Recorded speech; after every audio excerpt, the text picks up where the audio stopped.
Um, Laura, Yes. the list you gave me on the red markers through it indicating opposed, I can't print it out, so I can't see the names. So either you or one of the other commissioners, when we get to that point, would somebody please call the names when we're done, because I can't see them.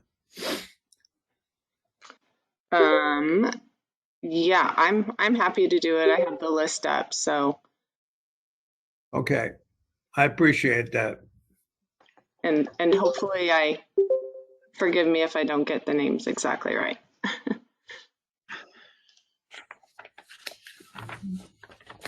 I'm sure you'll do fine.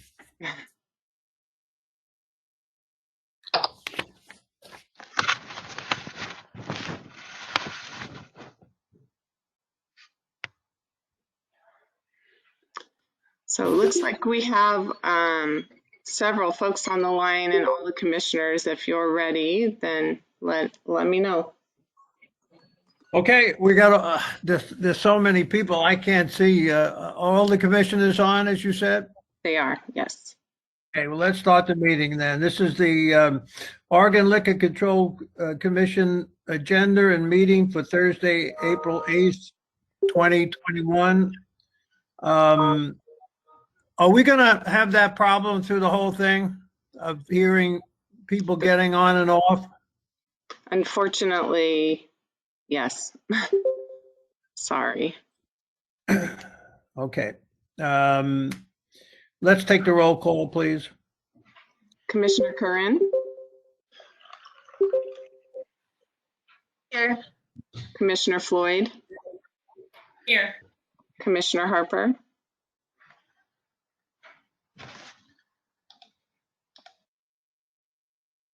Commissioner Harper? I see him. He's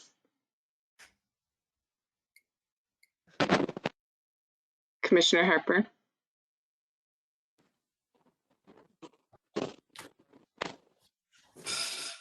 I see you unmuting and muting, but I do see you there. Wave. Present? Can you hear me? Yes, thank you. Commissioner Miletus? Here. Commissioner Posick? Here. Commissioner Raval? Here. Chair Rosenbaum? Present. Okay, thank you, everybody. As I said, this is the Thursday, April 8th, 2021 Oregon Liquor Control Commission. First item on the agenda is a public hearing and possible action on setting a minimum price on distilled spirits by alcohol content and container size. We have a long list of people who wish to testify both in favor and oppose to this potential action by the commission.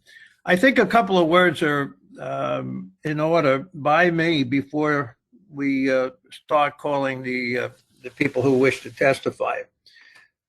We're all concerned citizens on this commission in this position. We get no compensation, we get no salary, and we do it because we feel very strongly about the state and the position we're in.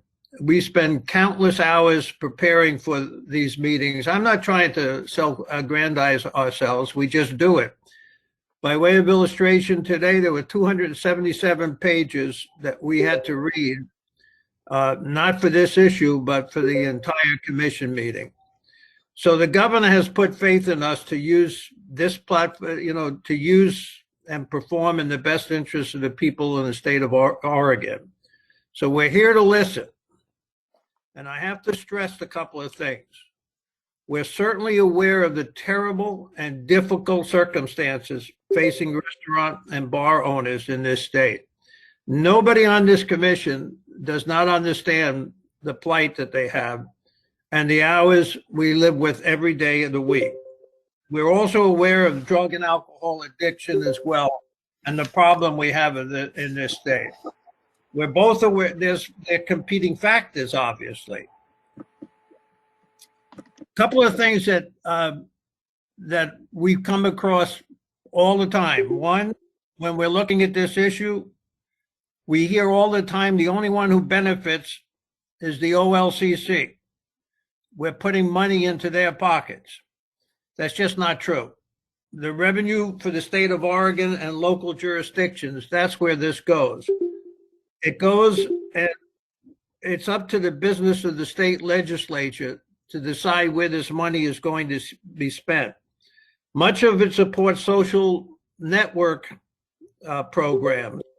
And research shows that 1% increase in the price of alcohol on the average reduce alcohol consumption by 0.5%, just a consideration.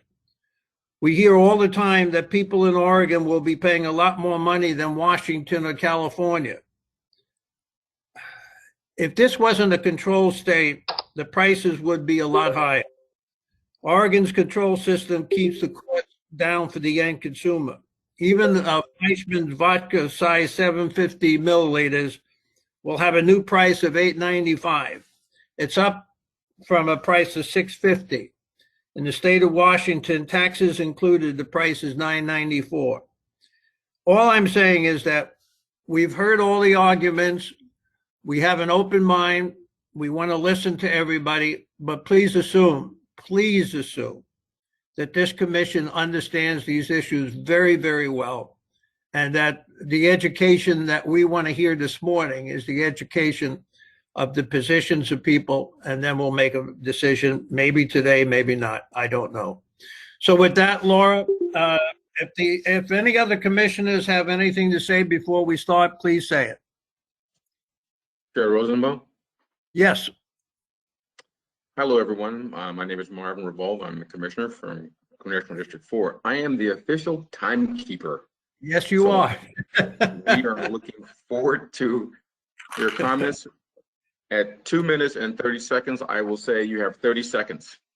At 3 minutes, I will ask you to stop. And that doesn't mean going for another 45 minutes. That means stop. Laura has a giant hook known as the mute on and off. So please don't let Laura snatch you off the stage. And with that, I'm ready whenever the first speaker is ready. Chair, I had a quick, are we allowed to ask questions in this, or are we going to just let everybody go through their speeches? No, listen, this is a meeting to make up our minds. I think, again, I say this all the time, the commissioners don't talk to each other on this. So I think Commissioner Miletus, that's very good. I think we should ask whatever questions we want whenever we want. Sounds good. Just wanted to confirm. Thank you. And if the commissioner is asking you questions, I'll stop the timer. But if we look at the total time, we have 1 hour and 40 minutes of presentation material coming from you. So if the commissioner starts asking you questions, I'm going to stop the clock so that you don't lose anything. Laura, let's get started. Okie doke. The first person on the list is Representative Tanya Sanchez.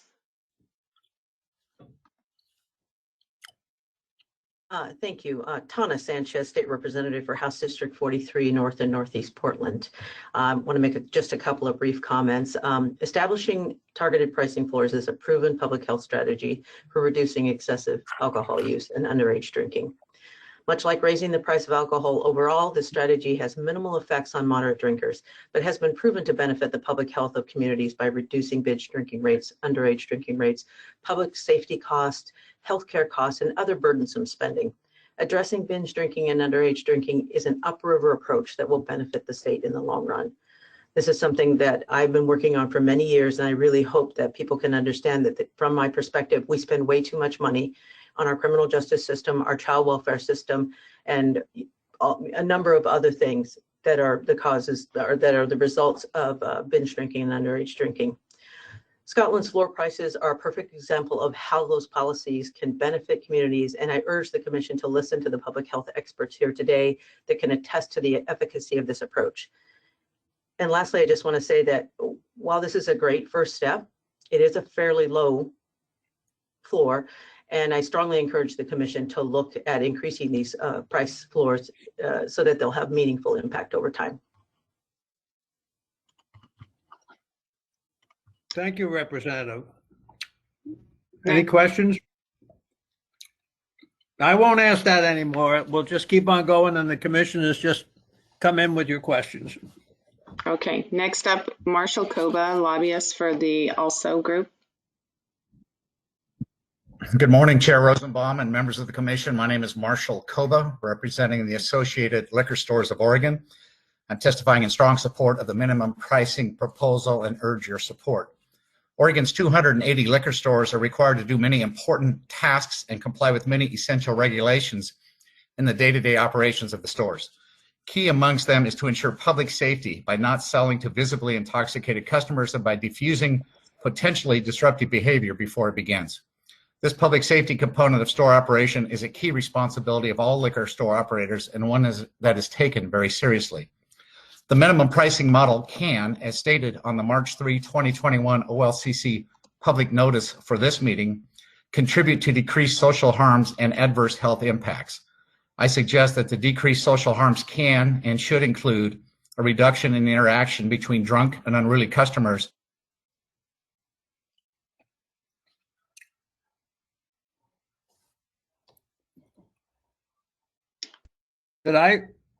This for the past decade to policy members here and in the legislature. Our retail professionals have consistently told policymakers that they are leaving money on the table and that this simple act will have a positive impact on liquor retailing in Oregon, as well as on revenues to state and local governments. Minimum pricing is not a major policy change that will be a transcendent moment in the retail system in Oregon, but it is an incremental gain that should be taken without hesitation. From here, we look forward to continuing to work closely with the Olcc and the Commission to promote and protect Oregon's incredibly valuable control state system. I thank you for your service during these trying times. Next on the list is Matt Doglia. Thanks. Yeah, it's Matt Dogali.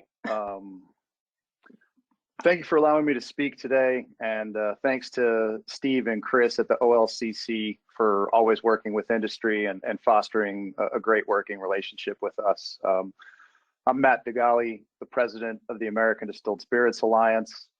Our members are predominantly US-based, privately held companies, and our members produce over 60% of all distilled spirits sold in the US and in Oregon. ADSA is opposed to the setting of a minimum price for distilled spirits products.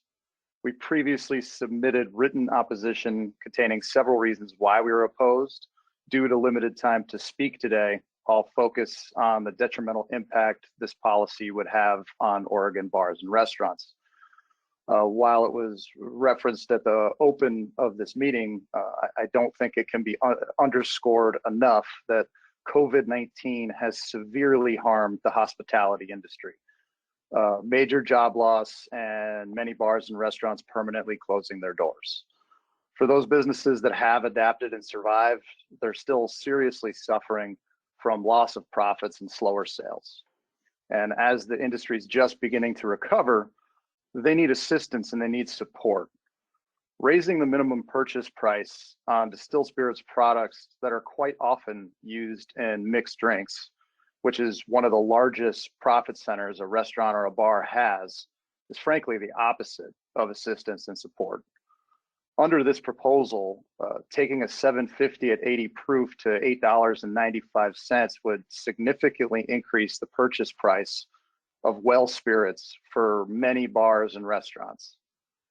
They're either going to have to increase retail prices on their mixed cocktails or significantly reduce their profit margin. Neither option is helpful, nor is it desirable.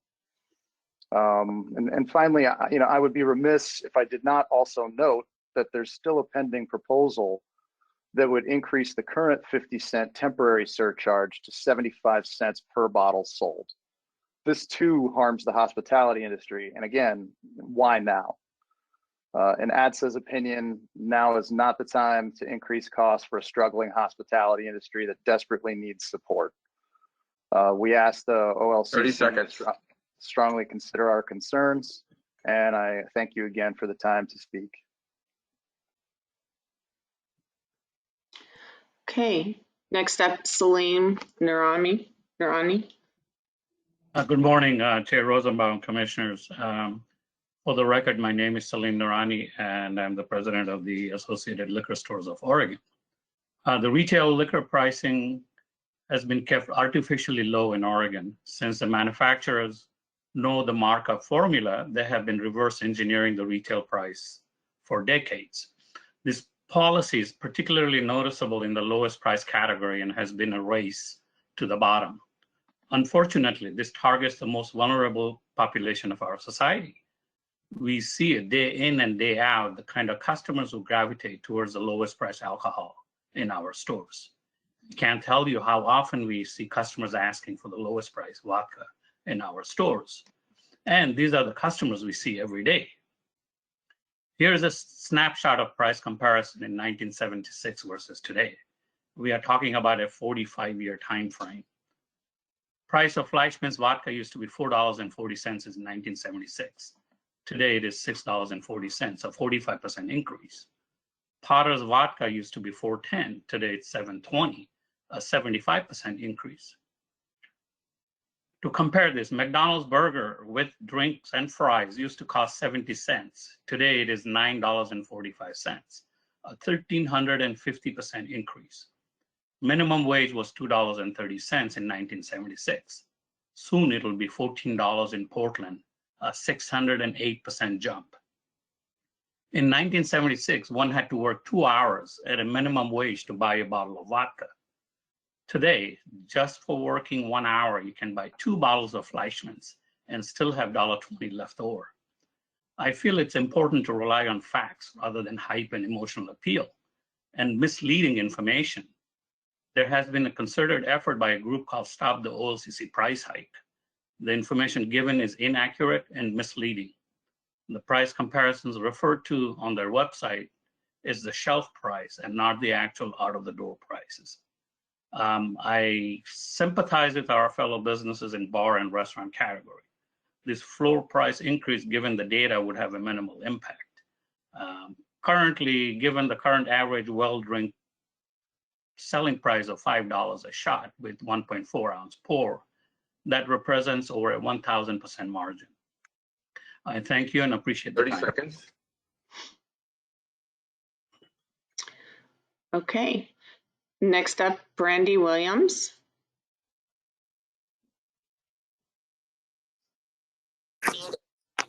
Hi, my name is Brandy Williams. I am a resident of Portland, and I've been furloughed from my job here in Portland for just over a year now, right when the pandemic began. I'm here to oppose the minimum pricing. The last year has been very difficult on all of us, and that's mostly true for Portland's once vibrant bar and restaurant industry. I've been working here in Portland restaurants for 15 years. I started out working in the kitchen and behind the bar, moving into service, hosting, and hospitality event planning. This is my passion, and I'm very much looking forward to getting back to work. The industry still has months to go until establishments can fully be operational, especially with moving back into high risk this tomorrow. Any raise in the cost of goods makes it harder for businesses that have been dealing with the inability to fully operate for this past year. This would impose a nearly 40% markup on the most affordable vodka brands. On average, bars and restaurants would pay roughly 20% more for what is right now the least expensive inventory. I think it's important to note here, when discussing the most vulnerable, that this raises the price on the most affordable items, not the most expensive. Businesses need a chance to succeed in order to revive our local economies and communities. Tens of thousands of hospitality workers are still hoping to regain full employment.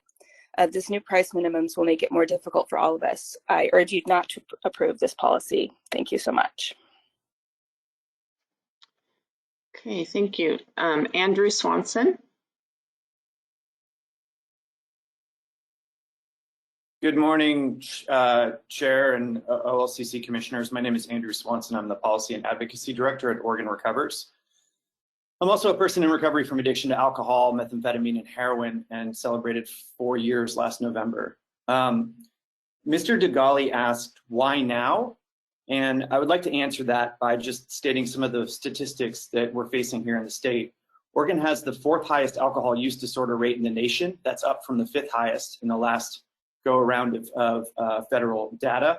We have the 3rd highest untreated addiction rate overall. We lose 6 people a day in alcohol-related deaths, comparatively 1 to 2 in drug overdoses. And probably most jarring, our alcohol mortality rate has gone up nearly 40% since 2001, which to me demonstrates a failure on the state's part to balance economic prosperity of certain industries with public health and wellness of our communities. Minimum pricing will help reduce harmful alcohol use like underage drinking and binge drinking, while arguably helping our local producers who are priced at a higher level. I ask respectfully that the OLCC consider this and listen to the experts. There are a number of public health experts on here today that can speak to the efficacy of this proposal. And I would say, really, it's not high enough. That's Oregon Recover's fundamental argument here is this needs to continue to incrementally go up to actually reflect the public health needs of our state. Happy to answer any questions. Thank you. I have one quick one. What data did you use to determine we're the 4th highest?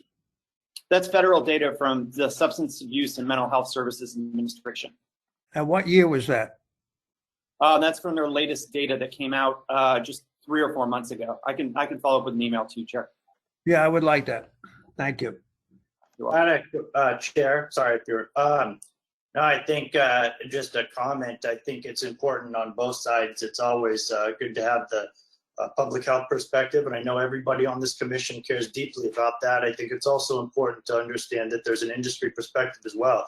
As Chair said at the beginning of this thing, this commission cares deeply about both of those things. So I have been encouraged in some of the sentiments I've heard that there's maybe a little bit more cooperation between some of the organizations like Oregon Recovers and the industry. I think that's important because we're all trying to row in the same direction here. I think that, anyways, I've been encouraged by some of the more recent statements because we're all working hard to get this thing right.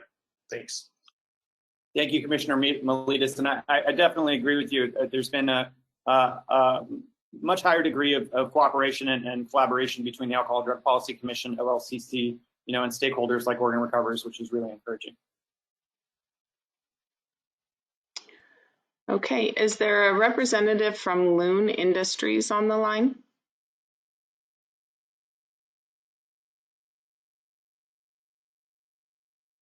All right, well, if you're on here, we'll come back to you if we chime in. Mark Brown. Good morning. My name is Mark Brown. I'm the president and CEO of Sazerac. We are the largest distilled spirit supplier in the United States and also to the state of Oregon.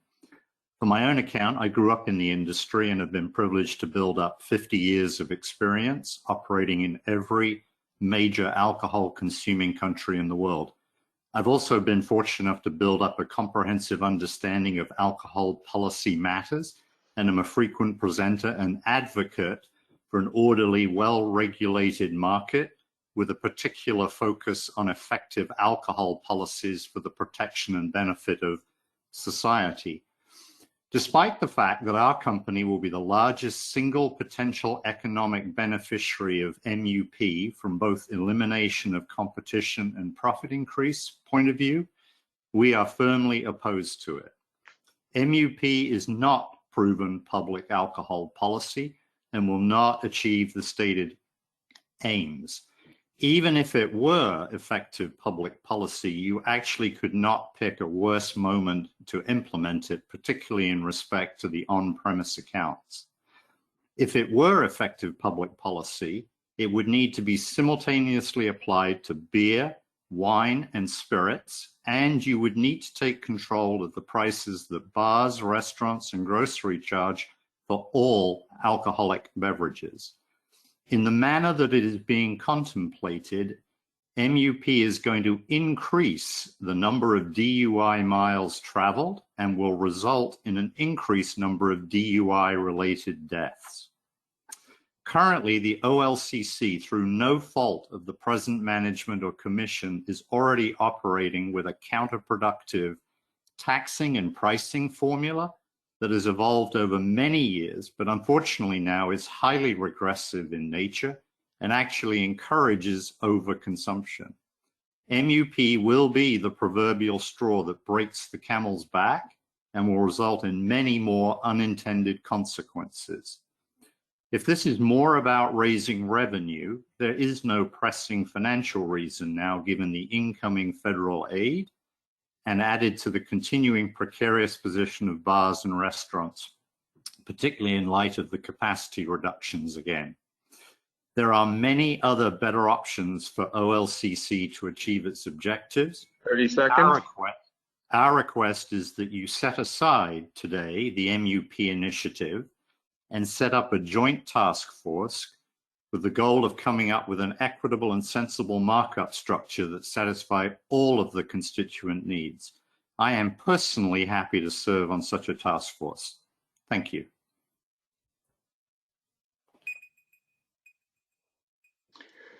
Thank you, Mr. Brown. Ryan Short.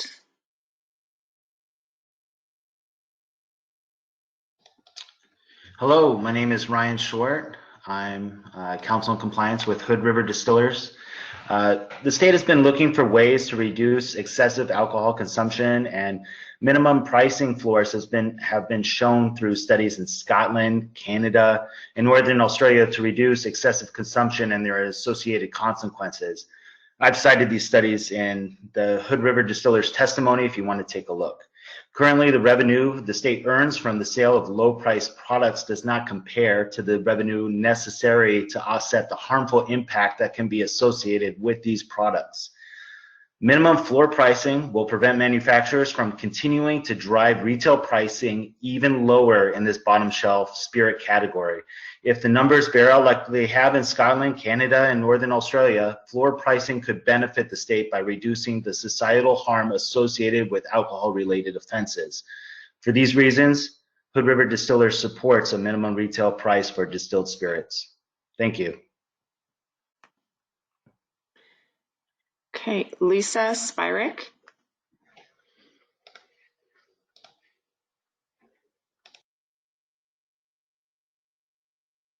She did send me a little message saying she had to attend to something, so maybe we can come back to her.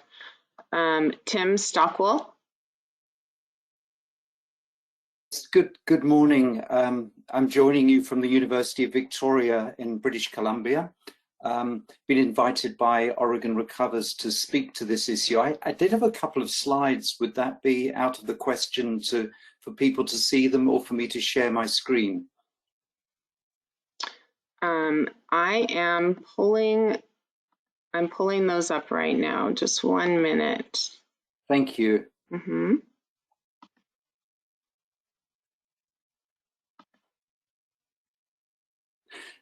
So I just want to give, like, obviously an outsider's perspective. I've spent my life working in Canada, Australia, and the UK on alcohol pricing and other public health policies, and particular focus in the last 10 years on minimum unit pricing. And I was involved in working with the Scottish government to introduce minimum pricing there. Minimum unit pricing is recognized it's recommended best practice by the World Health Organization.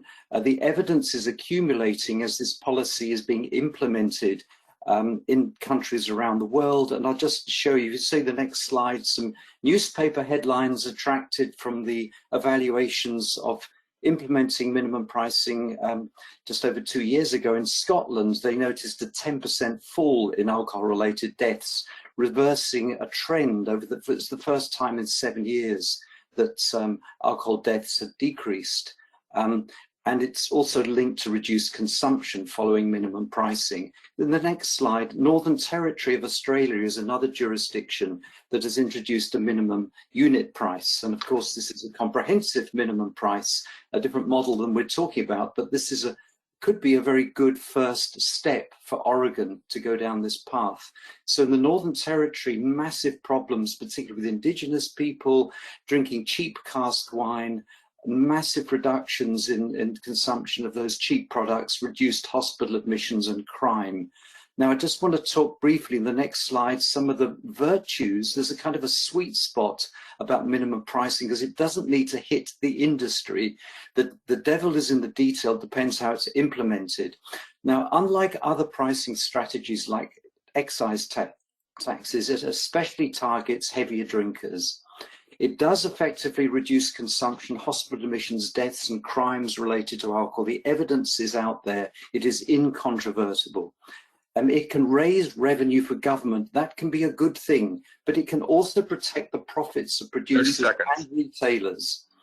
It is broadly acceptable to the general public compared with excise tax increases, for example, and it is consistent with international trade laws. Finally, it reduces health inequalities. People talk about regressive pricing increases. It actually reduces harm for the less well off. And as a final note, the price being proposed, I put them as in US dollars comparing across countries. But okay, it's 42 cents compared with $1.20 in Canada or Australia. It's very, very low. Thank you. Okay, thank you. Denny Stoll.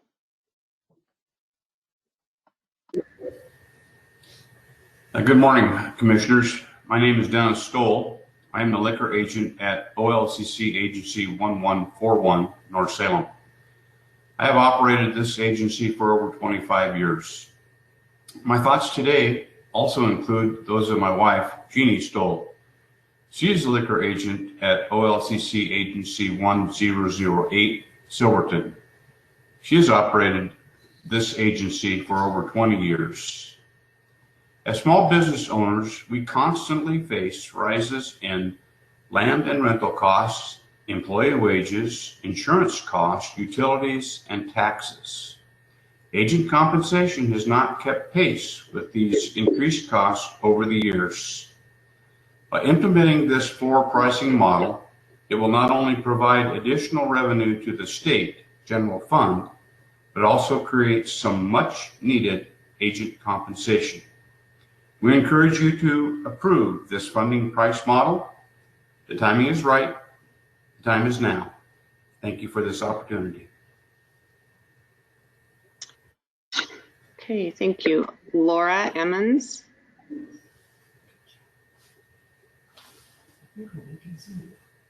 Hi. Good morning. I'd like to make a correction. My last name is Edmonds, E-D-M-O-N-D-S, and not Emmons. I'm sorry. I am the no, that's okay. I want to be clear on the record. So good morning, everybody, and thanks for holding this hearing today. I'm Laura Edmonds, the CEO of the North Clackamas Chamber of Commerce and Business Recovery Center. I'm here today representing hundreds of businesses throughout Clackamas County who stand in opposition to the OLC's unit price increases. And with the governor's decision to go back to high risk, this is going to be catastrophic to small businesses, primarily bars and restaurants. Businesses who have been on a roller coaster ride since COVID started. This will hit low-income households hardest. The OLCC has stated that it is considering this policy to decrease social harms and prevent adverse health impacts associated with alcohol use. But the proposed minimum unit pricing would not meet this goal. This will simply cause a person with a drinking problem to choose their vice over food on the table for their families, impacting low-income families and hurting those most vulnerable. Also, if the state is concerned and are looking for ways to reduce alcohol consumption, then why did they recently pass a piece of legislation that allows takeout of mixed drinks? It's contradictory in nature. The decisions that are being made are contradicting what you're here today talking about. And let's talk about some of the numbers. According to data from taxfoundation.org, Oregon is ranked second highest in the nation on taxes of spirits. The OLCC's biennial report on allocation of liquor revenue reflects an increase of income between 2018 and 20 of about $19 million in revenue, with a total of over 285 million, which of about 57% goes to the general fund. But when you do the math, only about 3% of this revenue goes towards recovery services. Rather than taking an egregious price hike at this time during COVID, I think what really needs to be considered is a readjustment and a reallocation of monies to support the very services that you're all here today talking about. I think that we need to readjust those allocations. And then with the desire for the price hikes that you're talking about to reduce binge drinking is occurring because people are home. They're sitting idle due to the business closures and displaced workforce. A better solution, and one that should be considered above all, is to keep our businesses open, put people back to work, and reduce the consumption. Not increase the prices, realign and readjust our allocations, and keep people working. It's the wrong time to take a price hike. It's egregious to our business community, and so the North Clackamas Chamber of Commerce is asking you to oppose this, please. Thank you for your time today. Thank you. Mark Merrick.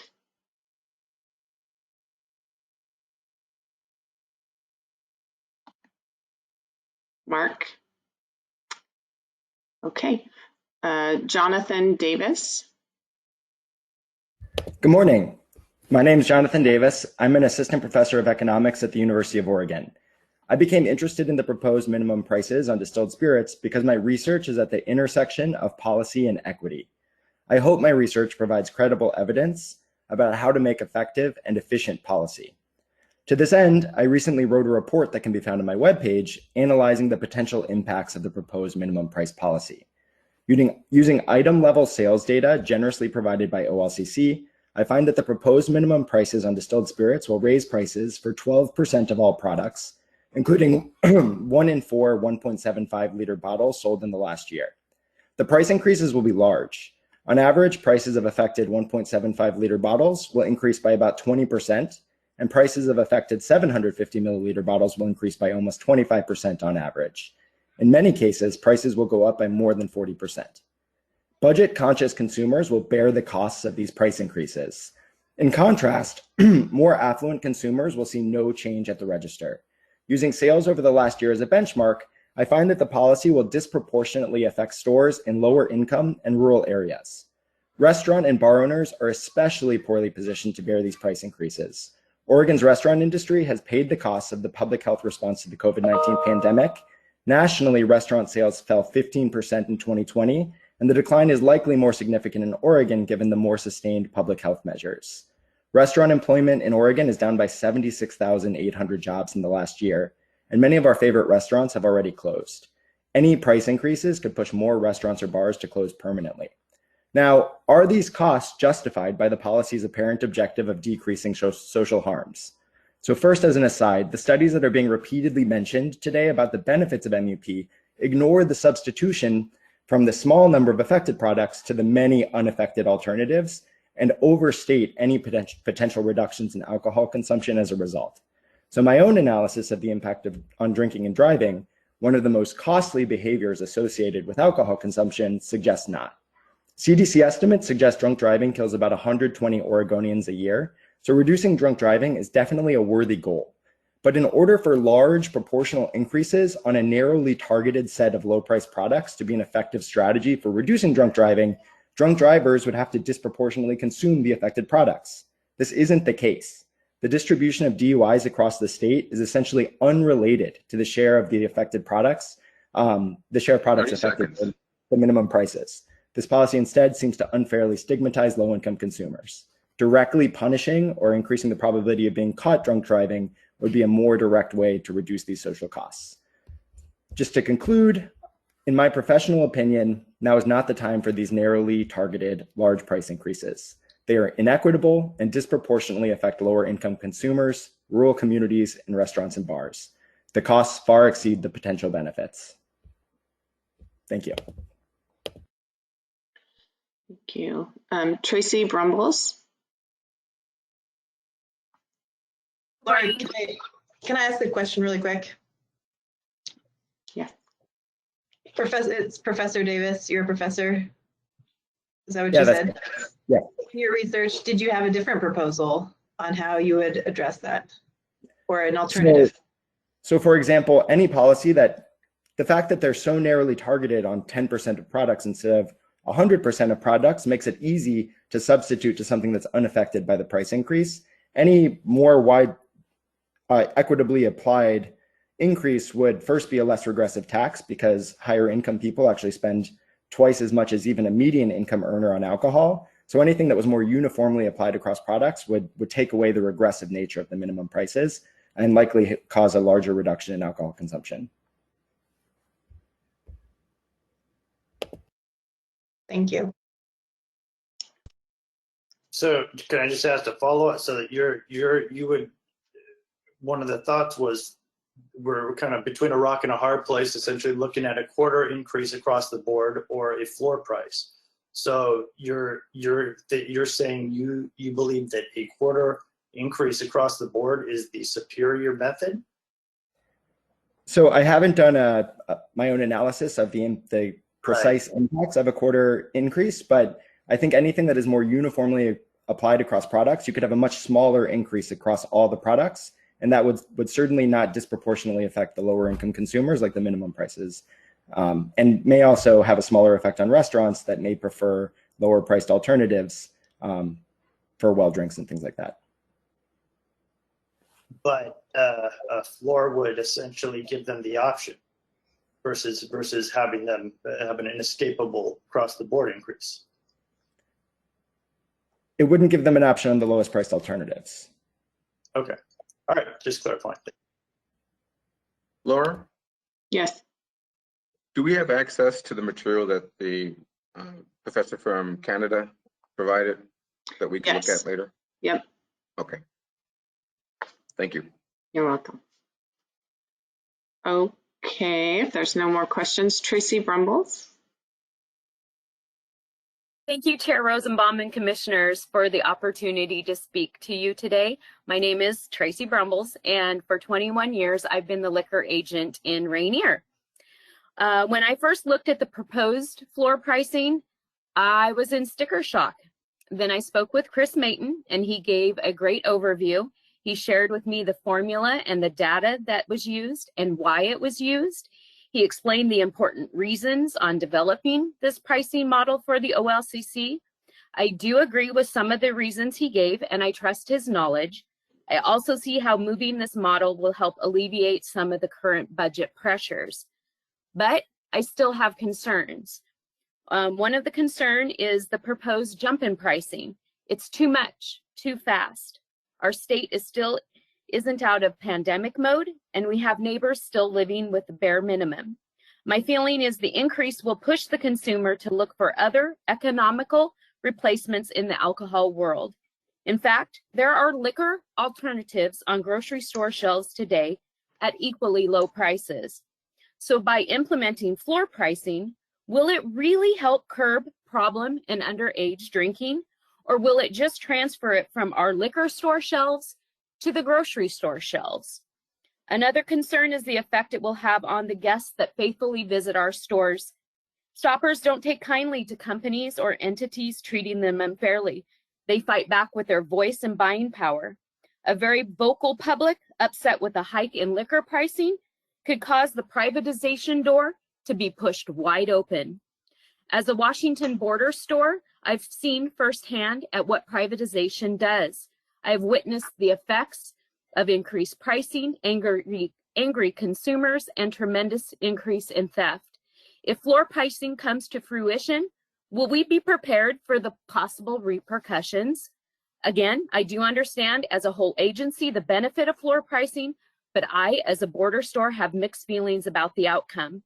I care about the folks that come to me and shop with me and how they will be affected. My ask for you today is to implement the increase over a stretch of time. Give our dedicated patrons some lead time to accept the floor pricing model. Don't give them Washington sticker shock. Thank you. Thank you. Dr. Reginald Richardson.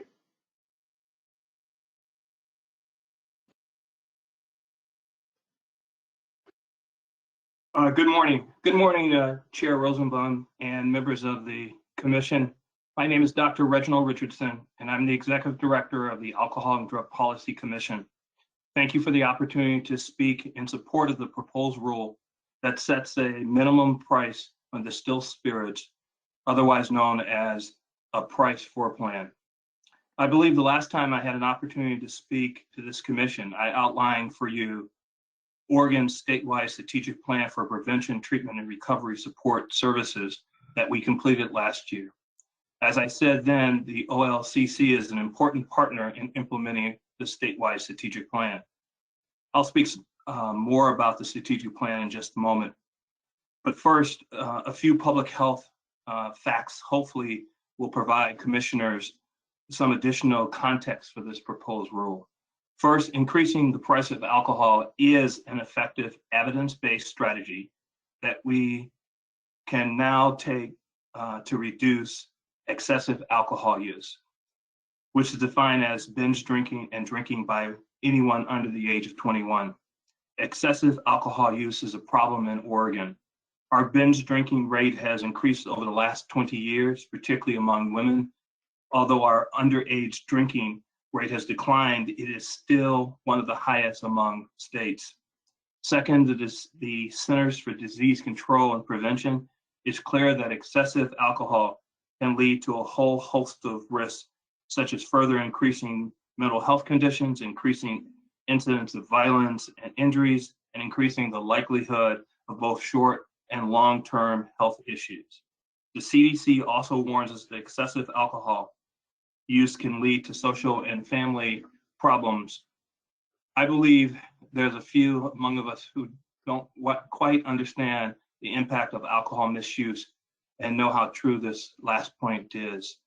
Lastly, the Oregon Health Authority recently released its interim report focused on economic burden of alcohol harms in Oregon. The report found that the cost to Oregon of excessive alcohol use is $4.8 billion. The costs add up from accidents, illnesses, criminal justice response, child welfare involvement, loss of productivity, and more. Here in Oregon, we have some of the highest substance use disorder rates. 30 seconds.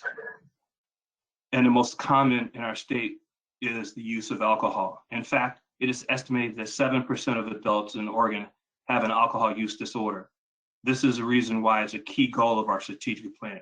There is not a specific strategy in our plan, but this proposal is consistent with our prevention activities that we have in our strategic plan. For these reasons, the Alcohol and Drug Policy Commission supports the proposed rule to set a minimum price on distilled spirits, and I appreciate your time and interest in learning the health benefits of this proposed rule.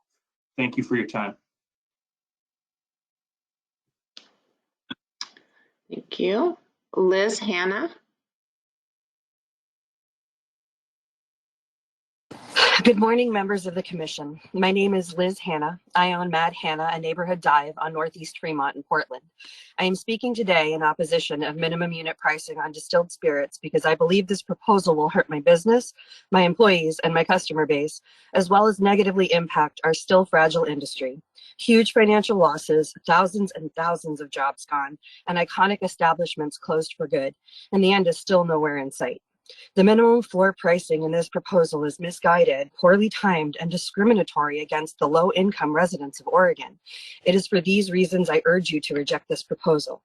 The Olcc states that it is considering this policy to decrease social harms and prevent adverse health impacts associated with alcohol use. But as it is currently written, this policy only targets low-income drinkers and value alcohol brands.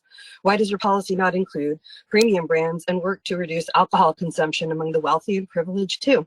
It is derogatory and misguided to assume that alcohol-related problems in our state only stem from low-income and value brand drinkers. This is a tax on the poor. In my opinion, this commission has been a leader in helping to enforce COVID safety measures and advocacy for sensible changes in order to help preserve the drinking and eating culture throughout Oregon during this crisis. At commission meetings over the last few months, you have said that you want to help the hospitality industry recover. While I do not agree with every current policy, I see how the changes you have made are intended to protect the safety of the public and encourage responsible consumption. The proposed policy does neither. My business has benefited from the positive changes you have enacted to point, and I am grateful for the opportunity to see you now and say thank you for your diligence and guidance when leadership was very thin at the beginning of this pandemic. Please do not undo that good work by passing a policy that will impede our industry's recovery and do nothing to encourage safe consumption. My establishment is a neighborhood community center that has earned the reputation as one of the safest places in Portland to relax, play lottery games, imbibe, eat, and be merry. And this is no accident. We have fought hard to keep our doors open and continue to spend dwindling funds on safety measures. We continue to lose sales between the hours of 11 p.m. and 2:30 a.m., as well as revenue from indoor service daily. And now Multnomah County is back in the high-risk category. We have no idea when normal will resume, and it keeps us in the most stressful purgatory. I lost more than 6 months of revenue in 2020. This pandemic is clearly not close to over, and businesses like mine have not to begin to recover. To impose such a tax at this time is abject cruelty towards small businesses struggling to make ends meet.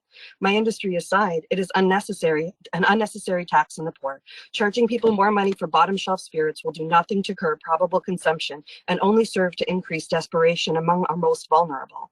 Affordable neighborhood watering holes are a necessary part of communities, and the people of Oregon deserve an inexpensive place to relax and feel connected, especially during a time when connection is so rare.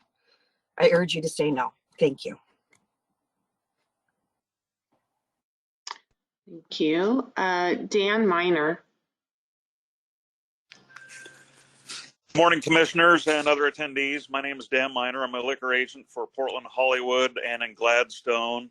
Wow, that was powerful testimony from Ms. Hannah, and I hope what I have is an anecdote that might assuage that somewhat. I became a liquor agent in 2008, and just prior to being appointed, I went into the existing agent store and took this picture. I'm hoping that you can see, but this is was a picture of the shelves in what became my store in 2007. I shared this picture with Brian Fleming and Chris Mayton at Olcc, and their response was, wow, nearly every item is currently at the same price. And one of the items in the picture is actually currently $1 cheaper than 14 years ago. So in a business where liquor agents rely on commissions and the base prices haven't increased in nearly 15 years for many items, and certainly most items that are under consideration for the minimum unit pricing, pints of vodka at $3.50 a pint. It's just simply untenable for a liquor agent to do that transaction and make less than 20 cents of gross margin. So again, I certainly feel for the licensees and the bar owners like Miss Hannah, but a 20% increase in well items for a product that normally gets 400 or 500% margin. I think that's a fairly shallow price increase at that end. Thank you for your time, and I look forward to hearing the rest of the conversation. Thanks. Thank you, Dan. If you want to send me that picture, I can share it with the commissioners. It didn't come across the screen. Next up is Mark Machek.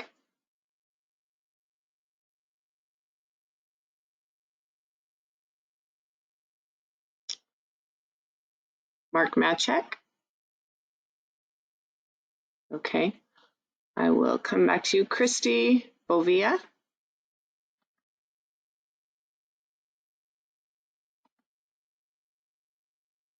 Christy Bovia. Okay. Oliver Coker.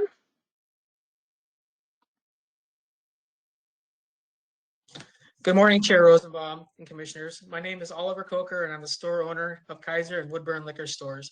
I'm testifying today in support of the minimum floor pricing. From a retailer's point of view, there's a good argument to have a floor price on the current lowest retailing items.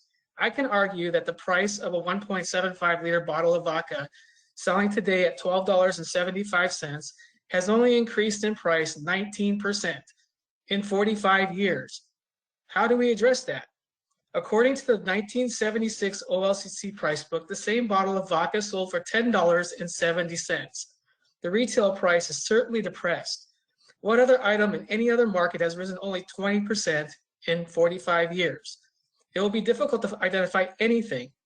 To put this in perspective, in 1976, a postage stamp was 15 cents. Today it's 55 cents, or a 266% increase. A pack of cigarettes in Oregon was 35 cents. Today it's $9.50, or a 2,614% increase. Jack Daniels was $9.05. Today it's $26.95, a 197% increase. Minimum wage, $2.30, and beginning in July, $12.75, or almost 480% increase. Keeping all things equal, $17.95 represents an 82% increase from the 1976 price, or a 48% increase from the current shelf price. By historical terms, this new proposed pricing is a reasonable price increase. It will represent 10 cents per ounce to bars and restaurants who purchase this spirit. Any price increase is difficult to pass on, but this pricing model put in perspective is the correct action and overdue. It leads me to question if manufacturers are not reverse engineering the cost to get to a certain retail shelf price. We can admit they already have the answers to the test. The manufacturers know the markup and work towards a retail price that is good for them, but bad for the state. Currently, therefore, a floor price is important. It will help end those lost leaders. In closing, I'm in favor of minimum floor pricing.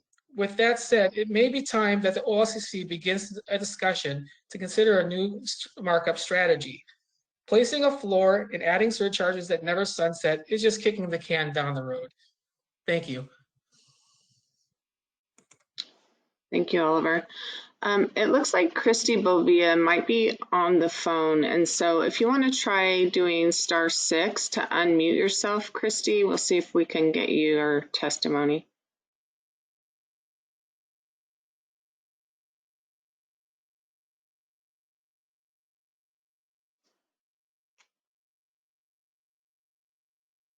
Okay, well, let's go to the next one then. Greg Astley.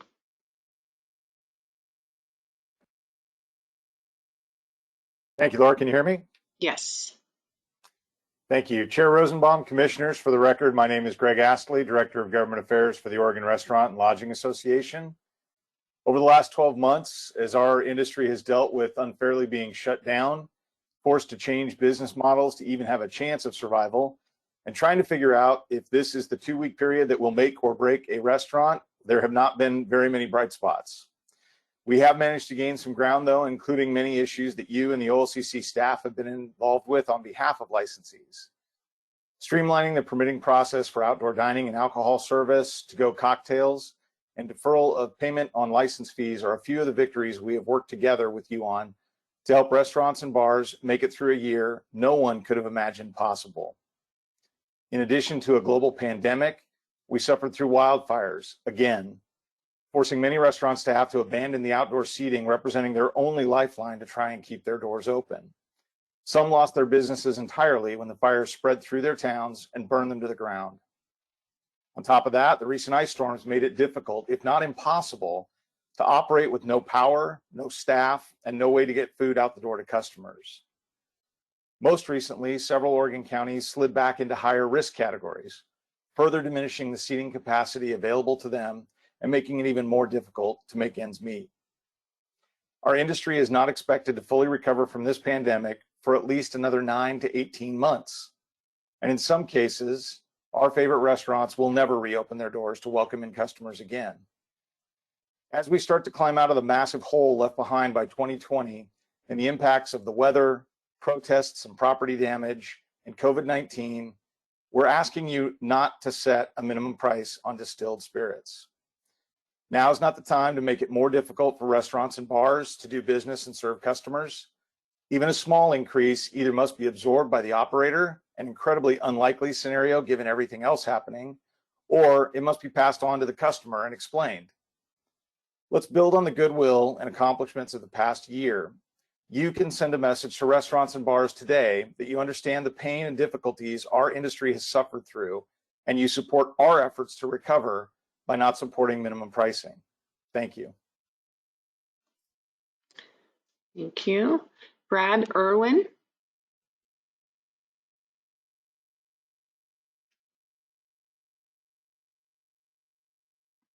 Okay. Tony Helbling.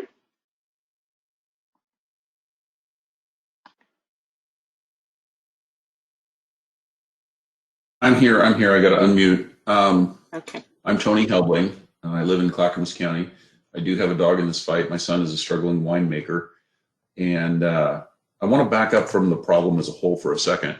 I've heard testimony from experts, industry experts, about the value of minimum floor pricing and how it decreases alcohol consumption by people who have substance abuse problems. But let's back away from the problem as a whole. This is a substance abuse problem we're trying to address by using the state to adjust pricing. But at the same time, the state has also allowed and afforded the opportunity for increased use of other substances like heroin and marijuana. And it seems kind of duplicitous for the state to be trying to address substance abuse one way, reduce it, but has virtually allowed it to increase on other fronts. I know OLCC, and I value the time the commissioners have donated as volunteering. I do the same thing on several boards around the state, but this is a bigger problem than just alcohol. But raising these prices is going to hurt restaurants and wineries and distilleries, et cetera, throughout the state. Punishing those while trying to address a problem that the state as a whole is not addressing is not the solution. So in that light, I urge you to oppose raising the minimum because of what it does as a whole, and it doesn't address the problem. But I do value what you're doing. So thanks. Thank you. Anthony Biglon.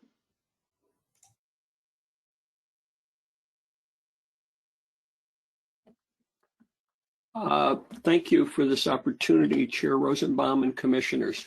My name is Anthony Biglin. I'm a senior scientist at Oregon Research Institute, where I've been doing research on prevention of tobacco, alcohol, and other drug use for the last 40 years. I'm also an emeritus member of the Oregon Alcohol and Drug Policy Commission, though I don't speak for that commission. Research shows very clearly that when you increase the price of alcohol, it has a significant benefit in preventing youth alcohol use and young people's development of alcohol-related problems, including alcoholism.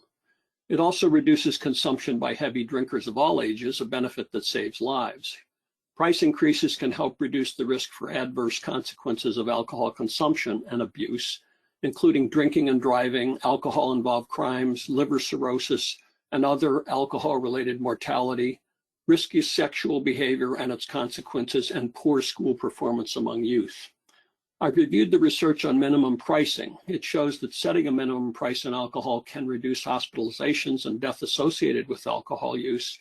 I particularly want to mention that there is evidence that minimum pricing has a more targeted effect on heavy drinkers, especially those on low incomes, than it does an across-the-board alcohol excise tax increase. Similarly, another study showed that the introduction of minimum pricing had its biggest effect on households that bought the most alcohol. In other words, minimum pricing has significant benefit in reducing problematic drinking while not reducing consumption by people who are not heavy drinkers. I understand that you've received more input opposing minimum pricing than input in favor of it. It is understandable that the industry would advocate for not adopting minimum pricing out of a fear that it will reduce their sales. However, I hope you will not make a decision about this policy on the basis of the number of messages you receive in favor versus opposed to the policy. The industry has every right to make its case, and it's understandable that they would organize multiple spokespeople to oppose the policy. However, I hope that you and the industry will consider the evidence that the sales will be lost that the sales that will be lost due to this policy are sales that contribute to illness and deaths. The policy will not curtail sales that do no harm. Those of us who do not have an immediate financial stake in this policy are less well organized to speak in favor of the policy. I did not submit a written statement because I was unaware the policy was under consideration. And the thousands of Oregonians, children and adults alike, who will benefit from this policy are not aware of the fact that if you adopt this policy, it will prevent their injury, illness, and death. 30 seconds. And I want to thank you for your work on this important policy. And I so appreciate the democratic process. Thank you. I have one question. I meant to ask Mark Brown. I think it was Mark Brown. He said that adoption of this would increase DUIs. I couldn't understand that. Do you have any idea why it would increase DUIs? No, I don't. I was surprised by that statement as well. Okay, thank you. I can help, Paul. I can help you clarify that. I'm glad you're still on. I meant to ask you that. Thank you. Yeah, no problem at all. Laura, can you put up the third slide I had in the deck? The one that shows pricing in California? Yes, just one moment. I think it's important that we remember we have porous borders. So if you go look at the largest selling distilled spirit in New Hampshire, it's Hennessy Cognac. Hennessy Cognac is primarily consumed in the United States by African Americans, and New Hampshire does not have a significant African American population. So you have to ask yourself, where is all the Hennessy Cognac going? Because the tax structure in New Hampshire is so low, organized criminals from New York go in vans to buy Hennessy Cognac and then redistribute in New York through an unlicensed system. What that demonstrates is that we have very definite porous borders. Could you go to the slide that's got the California pricing? There we go. Those are the prices in the newspapers in California as of a week ago. So while I appreciate the comment around a Fleischmann 175 being $12.75, it is a significantly higher price than it is in California today. At the new price, which is being proposed at $17.95, if you have an alcohol dependency problem, there is going to be a very significant economic reason to get in your car and travel out of state to buy your alcohol. If you are alcohol dependent, you are a lot less concerned about the concept of driving while intoxicated. It's a very unfortunate side effect. And what's going to happen is you're going to have intoxicated people going out of state to buy their alcohol. We saw the same exact thing happen in Washington state as it related to Western Idaho. So that is where I do have a genuine concern that this policy, if implemented, will exacerbate DUI, not have a reduction in it. I would note that Sorry. Tim Stockwell is wanting to respond to this. Yeah, look, thank you. I think there's a very interesting speculations. I mean, the evidence is that cross-border issues were minimal in Scotland when minimum pricing came in. And in studies in Washington state, the cross-border issue, much talked up, didn't really occur. I've got a published paper showing each time minimum prices increased in British Columbia, road DUI offences went down, and so did violent crime. So, there's published evidence to say that actually increasing minimum prices reduces DUI and impaired driving problems. Thank you. Chair Rosenbaum? Yes. Mr. Brown, this is Commissioner Revolt. I was 20 years as a police officer, and I did a lot of Dewey stops and a lot of arrests and a lot of dealing with that. So I'm trying to get it straight in my mind how what's happening in California and your statement that you're going to have people who are going to drive under the influence in order to get a cheaper liquor across the state line. And it has been my experience that for those serial Deweys, and they are,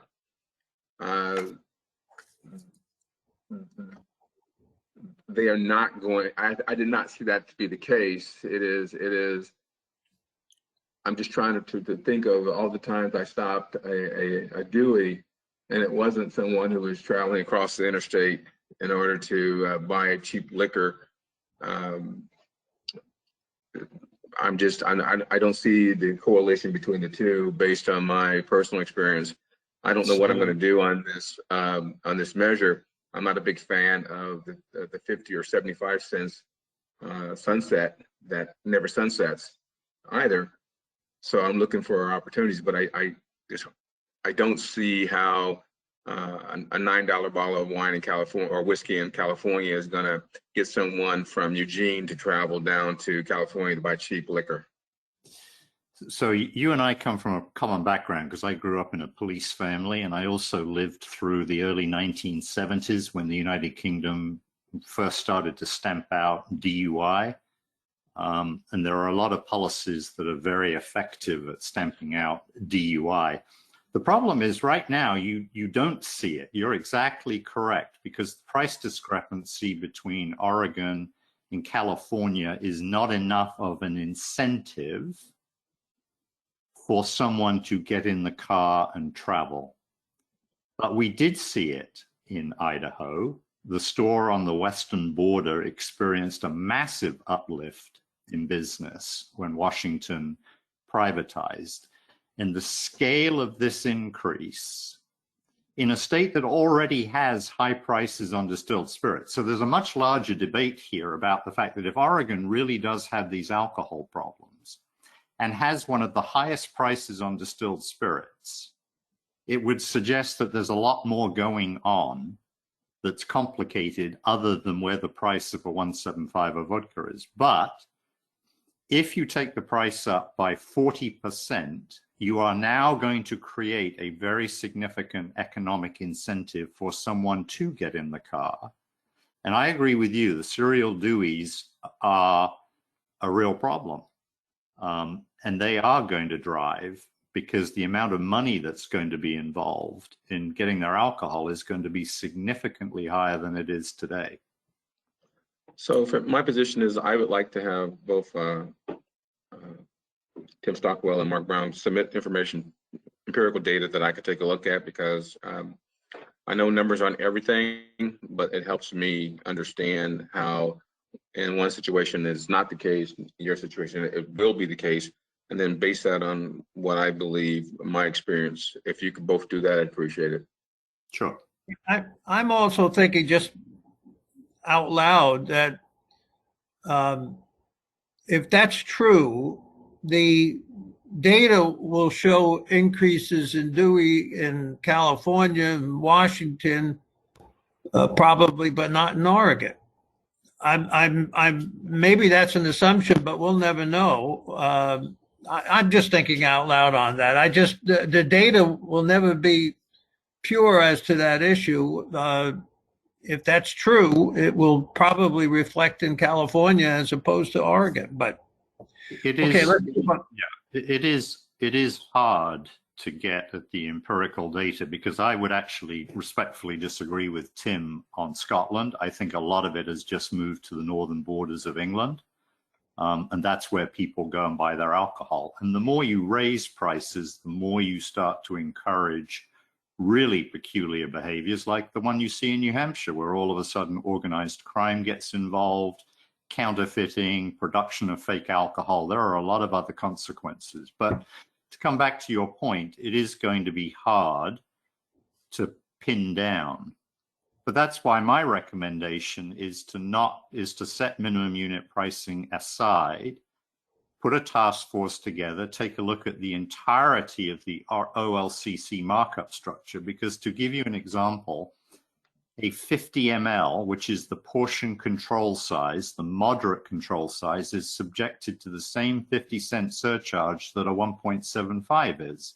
Consequently, the per ounce cost of buying a small size bottle, the preferred size of moderate consumption, is about double the consumption on a per ounce basis of a large bottle. So the OLCC markup structure actually drives consumers to buy larger size bottles, which to me at least seems counterproductive. Now you might think, as a vendor of alcohol, I'm all in favor of selling larger size bottles. That would not be the case, because I do believe very passionately in the idea of moderate consumption. I don't like the consequences of the product that we make any more than the health community does. It's highly problematic, and we need to work together collectively to solve those problems.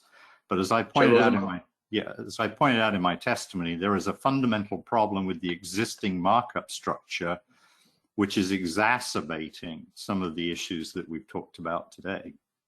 Commissioner Revelle? I guess, Mr. Brown, I guess I would be less inclined to be swayed by organized crime in New York any more than I'm swayed. I grew up in Kansas City, which, as most of you know, is a very organized crime community. And, I saw firsthand what, bootleggers as a child, organized crime. So one of the reasons over the years of living in Oregon, almost over 40 years after living in the Midwest and dealing with organized crime throughout the country, that doesn't sway me, because we don't have the ingrained organized crime belief culture throughout politics, throughout business. So it doesn't surprise me that organized crime outside of New York is buying liquor and then sending it up to a state. So I'm more interested in what I perceive as the Northwest, which is considerably different than Missouri, and quite a bit different. And I have the same issues about organized crime as it relates to, the marijuana world that we're involved in, because I grew up with that corruption as a child and as a young man. So I think for me, it is, if you guys can get me, your data or your information, that would be helpful. But I honestly, New York doesn't surprise me, nor will it sway me in that direction, just so you're aware. So thanks, Chair Rosenbaum. Okay, Commissioner, let's go on. I just wanted to mention, I apologize for interrupting, but there's a paper I posted in the chat showing in the Pacific Northwest evidence of the extent of cross-border crossing to purchase marijuana across the Idaho-Oregon border and Washington-Oregon border. So that may apply more in this context of the Pacific Northwest. So, and that has the data there. Apologies for interjecting. We're well aware of the Idaho-Oregon border. Thank you. Okay. Next up to speak is Emily Jensen.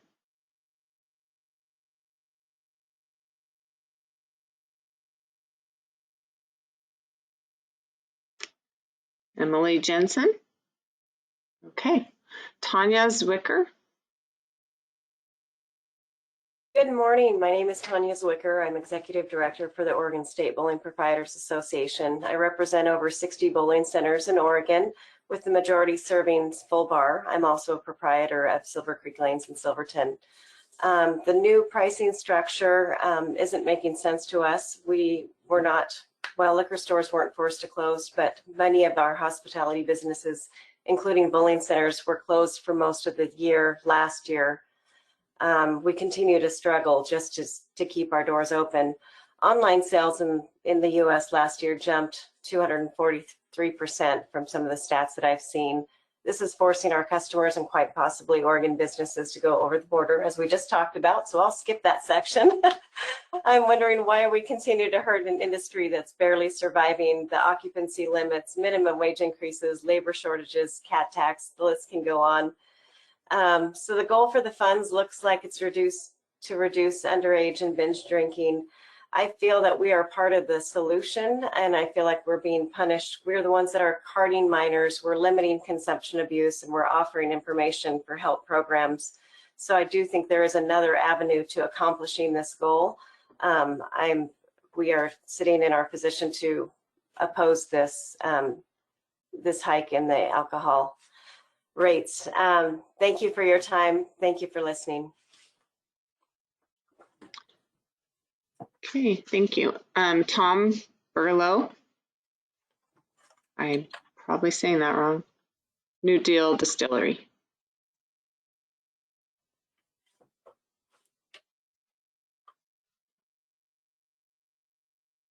Tom.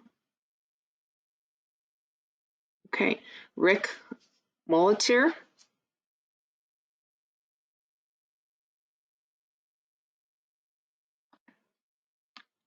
Rick.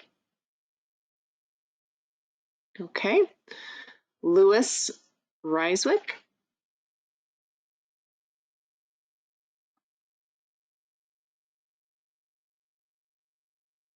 Lewis. All right, and last on the list is Scott Winkles.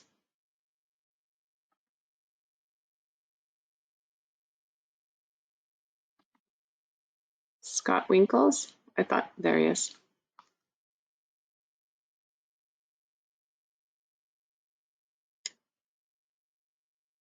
Mr. Winkles, looks like you're unmuted.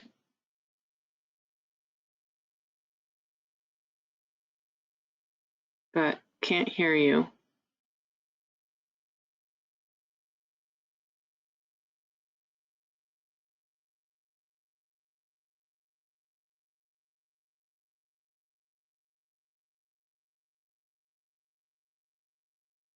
Did that do it? Yep.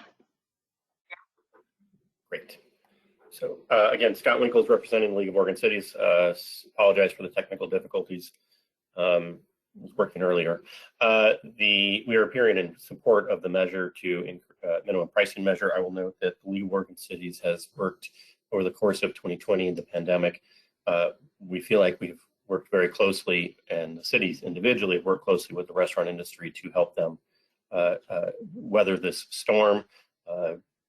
We stayed out of the cocktail delivery conversation. I think that was not a concern. We wanted those businesses to survive, have that benefit, work with the industry, and pushed information out to our members on seat expansion. However, this is a measure where where we will support. We'll note that that cities in Oregon as well as counties are preempted from enacting their own local taxes or fees or meaningful regulation on alcohol. So we rely on the OLCC to set prices, and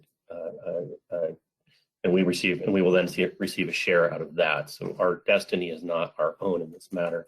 What we do ask is, and we've heard testimony today from liquor store owners indicating that these prices have not increased significantly in some time. The state tends to view liquor as a revenue source. Even with the shared revenue, where cities have documented in 2 previous studies, and we're currently in the field with a third, is that we lose money on this deal. The costs to cities for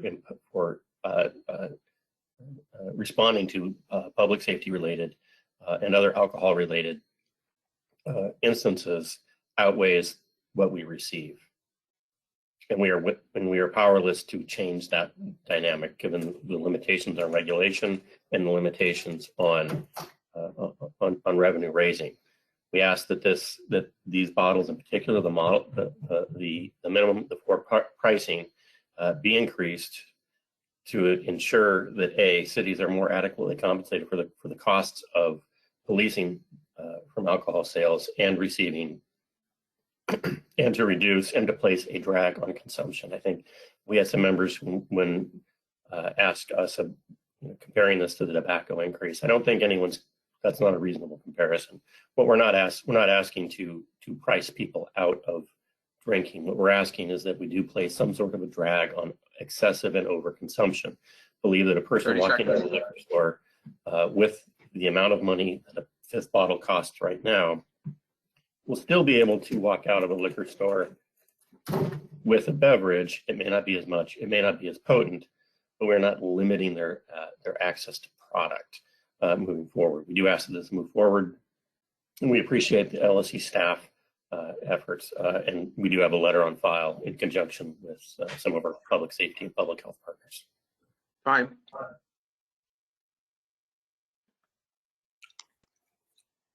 Okay, Chairman, that's everybody on the list. Did you want me to go back through the ones that didn't respond at the first call?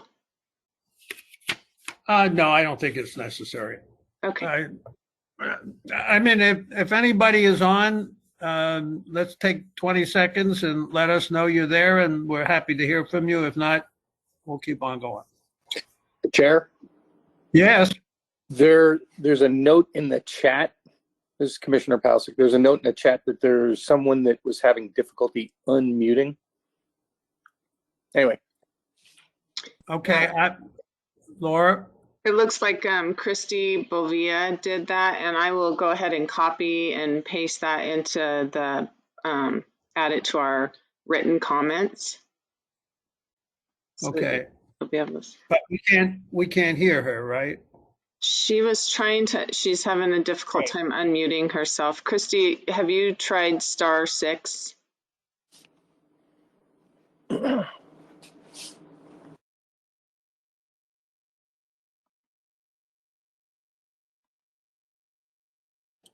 Or possibly 6 *.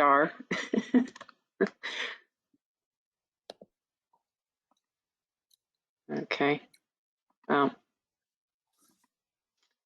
doesn't seem that she's able to speak. Okay. One quick note, somebody had mentioned the surcharge. I'd like to point out to everybody who's on this call that there is an additional consideration of adding a 25% additional surcharge.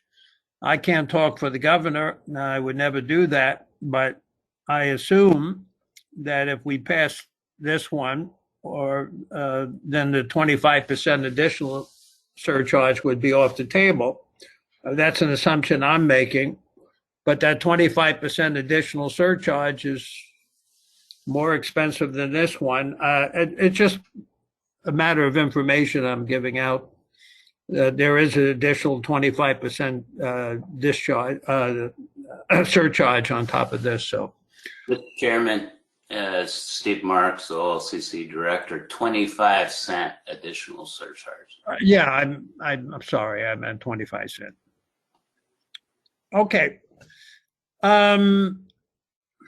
I guess the next thing we need to do is there is a motion. Commissioners, would anybody like to talk about this before we go any further?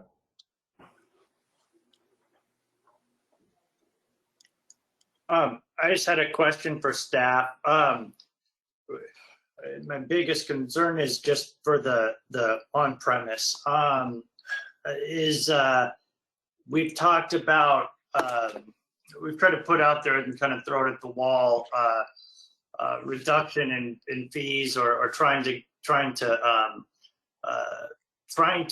get licensing fees relieved. That's a legislative thing. Have we had any further discussion on that, or where are things at with that? Mr. Chairman, for the record, Steve Marks, Executive Director, Olcc. Obviously, I've relayed that there has been some interest in looking for crediting for the 2020 fees for businesses, licensed businesses that have been adversely affected. It is a legislative decision. They haven't completed work on our budget. I think there is some interest on this. I think also with our action on this, there is probably additional interest in consideration of that. But, it's in the legislative mix right now. And we're hopeful that if they can, that they will provide meaningful relief through our fees in the next budget cycle. If that were to happen in next budget, okay, all right. And then as far as offsetting costs, I mean, is there any thoughts on how we may be able to do that through the discount, or I don't know? Is there any thoughts on that? I'm not aware of any other specific proposals out there to look at direct relief, either in, the discounting that we sell to that the liquors are sold to licensees for at this point.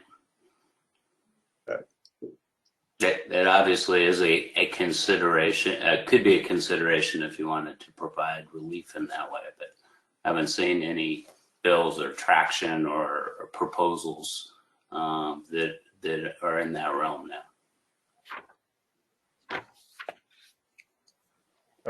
Chair Rosenbaum, Commissioner Harper here. Commissioner? I'd just like to thank all the presenters and thank you for sharing the prior notifications that we received earlier in regards to our research on this issue.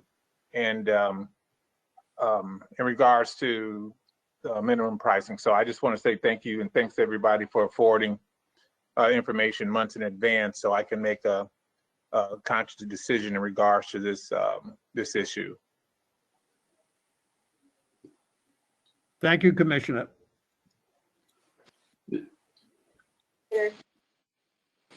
Commissioner?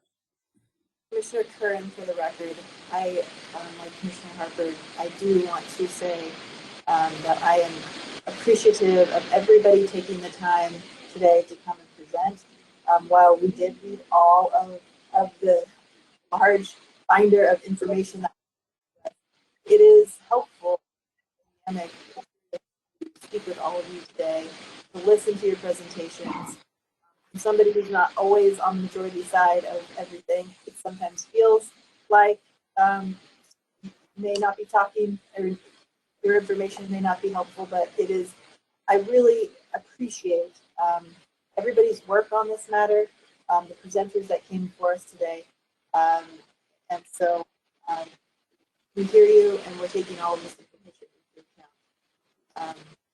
So it's really important. And with that, I also, because I will never lose the opportunity to do so, I still don't think as a state we're working fast enough to help the hospitality industry. I think what's actually more detrimental at this point is that many of the restaurants are still not allowed to open or open beyond 25% capacity. And I think I'd like for us to continue to focus on getting the bar and restaurant, the hospitality industry up and running, that we're still under a scheme from October or November of last year when our situation is greatly improved. We're being too cautious as a state. And to quote what Mark Brown had, we are very denominator. If people are able to move to other states, go to other restaurants, go to MLB baseball games in packed stadiums, gather in their living rooms, we should be able to give people the option to go to a bar and restaurant at this point, at least at the 50% capacity, with no threat that they're going to be shut down at this point, at the very minimum. And so, while that may be off topic, I want to address some of the people, the presenters who said now is not the time. And I think that we need to continue as an agency to press the governor to not be as cautious on that. So I'm hoping that we will continue to take steps there. Thank you, Commissioner Curran. Any other commissioners? Commissioner Revelle? I was looking at the agenda and I wasn't, what is our next step? I thought we would meet in executive session and discuss this more before we would vote. You had said there was a motion. I didn't realize there was a motion going to be on the table as well. So Laura, do we have any opportunity? Can you provide us a link to meet in executive session? Mr. Chairman, this is not an item, as we normally do. This commission goes into executive session as a decision that you're not allowed to go into executive session for. Is that by statute, Steve? Yeah. This is not one of the circumstances to use it. You do have dispensation to make the store selections in that in statute, but this is one that you will have to deliberate here on. I do have some a reminder of what the proposal is that staff put forward, some of the rationale for it, and some of the, if you'd like to see that again before. I was gonna ask you that before, after the commissioners were finished. I just wanted to, of course, I was gonna give you an opportunity. But that's interesting to know. We can't go into executive session on this. Thank you. Any other commissioners have any other comments before we hear from Director Marks? Okay, Steve, you're up. Laura, you get the slides available. So the table that we published in our notice is the action that you would be taking action on, is affirming this table that sets the price by proof and by container size. You can see that that is a progressive scale. As you go up in proof, prices go up. And then you can see the relationship between container size on there. I just note that this is progressive on the danger by proof. I think this goes to some of those issues of binge drinking. The products affected by this are 112 products out of approximately 7,700 active SKUs. If you count special order items, that actually goes up to 10,000 items. So this pricing, minimum floor pricing, affects 112 items. The smallest or lowest increases are for the containers that would rise to the minimum price, range from 1% to 59%, and that is 190 proof Clear Springs grain alcohol. Where the pricing would go up 59%. The average increase is 16, excuse me, I want to make sure I'm at 16.2%, 16.3% on these, and I think the sort of mean most frequent is around 10 to 12% increase for those 112 product items. Next slide, please, Laura. This was set out. We had other revenue measures, certainly the surcharge, additional 25 cents behind that. This was principally put out with a health objective, not a revenue objective. The byproduct of this is it does raise, slightly over $7 million for the state, but we were looking at a proposal that would reduce alcohol demand by around 0.5%. And we relied on the research in putting this proposal together that shows, that increased prices associated with decreased alcohol consumption, also that increased prices significantly associated with reduced underage consumption and harms, as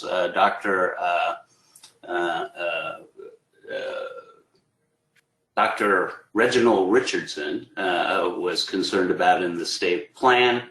And there is some evidence that increasing the price reduces health inequities amongst income groups. So there's income inequities, there's also health disparities and inequities. I would say this, that our folks that have responded here today have pointed out Olcc doesn't control the entirety of the system. We don't. This is our part of the world on distilled alcohol prices that we do control. This is a place that we can make a contribution to the devastating problem that Oregon is having with alcohol addiction in the state. This is not going to solve everyone else's problem or the legislature's need for comparable action in other areas. And the need for us to and the need for them to look to other policies. I would note, and Laura, go ahead and go to the next slide, please. So this is a little bit on the economic impact. There's $7.5 million that we estimate would move forward if this proposal is put into place, and it notes the 112 impacted items there. I just say, again, that this is our part in what we control with the system in Oregon. And we have, the commission is, the industry has rightly pointed out, we have taken a lot of actions to help ease and relieve the industry's pain as much as we could during COVID. Certainly, we can drastically affect that, but where we could, we took every action that we could to ease that burden. We're talking about 7.5 million here. I would note that the surcharge is part of the budget recommendation that I hope we might avoid by taking this action and other actions that we're taking, raised $20 million and went across all products. So if we're looking for balance in what this commission to do, I think this proposal from us represents a start. It represents the locus of control that you have as commissioners over the pricing of products and over the contribution that OLCC can make. It will take others to solve that problem. So it will take treatment beds, it will take legislative allocations. It shows our part in doing our part to address that problem. So I'll just end it right there and happy to address any questions of the commissioners. Commissioners, do you have any questions of Director Marks?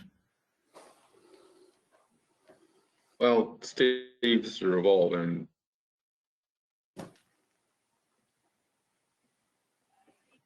whatever we come down, and if I vote for this, I'm not going to be a real fan of a 25-cent surcharge down the road.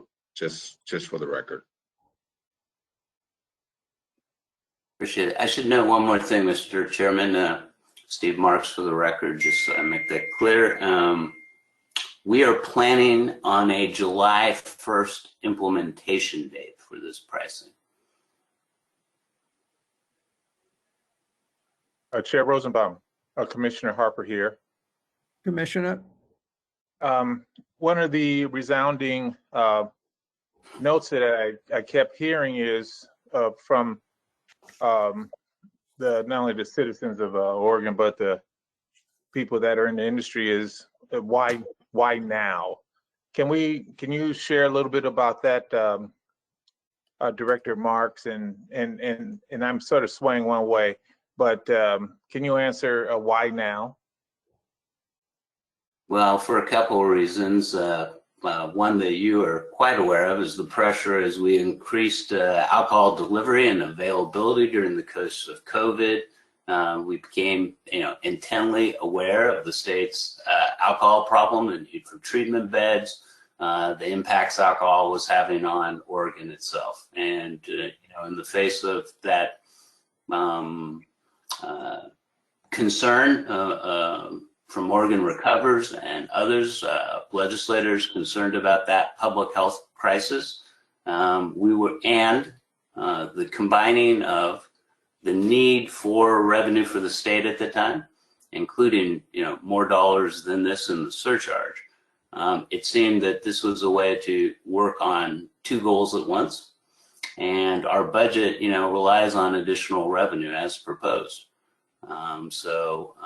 This actually gets us two benefits, but I'd say we principally put this forward as an option because it's what we could do on the public health front. We control the pricing policy. This, increases the prices on, the highest proof products that we have that are obviously most affordable, but progressively scales that up on those products. It includes others too at the low price point.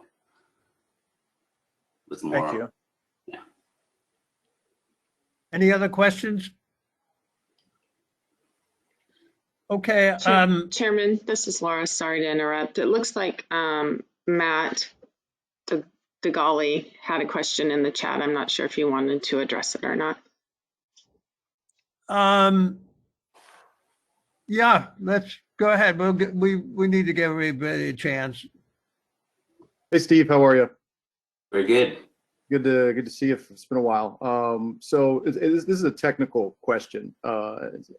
So for those that are on this call that might not be aware, the TTB had a rulemaking process that took place over the last 18 months that allows for new distilled spirit sizes in the United States. So our standardized sizes of a 750, a 175, those all continue to exist. But the TTB is now allowing for the sale of 700 milliliter bottles, 900 milliliter bottles, and some other sizes. Of note and of particular focus would be the 700 milliliter size. Internationally, that is the most popular size in the entire world. The US is an anomaly in that we like the 750. And so I raised this technicality because I saw in your chart, Steve, you've broken everything out by size. But if Oregon were to choose to allow 700s, which will become a very popular bottle size in the United States, will you have to revisit this process? Matt, Steve Marks, Executive Director, Olcc. I don't think we'll redress the entire process. As you notice, it is proportional by, ounce of alcohol by proof. So I think we will scale in those container sizes and then come forward to the commission on just establishing the minimums on those. But we can make it a proportional, and that is what's reflected in our chart, as well as proportional across the size by proof and container size. So we can do that. There's a little variance in ounces and milliliters, right? But we'll do the conversions and bring those to the commission. Okay, thank you, Steve. Appreciate it. Okay, I think with that, we can't go into executive session. If there's no further discussion, there is a motion. If any of the commissioners would like to make that motion, we'll go from there. Chair Rosenbaum. Commissioner Harper. Just a second. I'd like to make that motion, please. I move to approve the establishment of minimum floor prices for distilled spirits by container size and alcohol by volume as detailed in the publicly noticed table dated January 29th, 2021. Okay. Is there any further discussion? Well, let's take a roll call on it. Commissioner Curran? Yes. Commissioner Floyd? No. Commissioner Harper? Yes. Commissioner Miletus?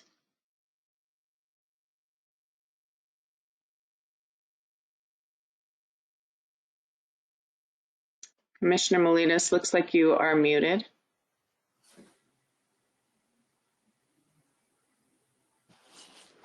All right, I'll come back to him. Commissioner Pasek? Yes. Commissioner Raval?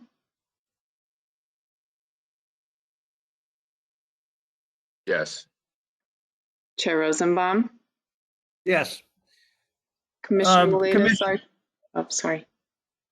No, that's, I was going to say the same thing. Is Commissioner Miletus? Why don't we leave the roll open for the commissioner? And we'll get back to it before the meeting's up then. Okay.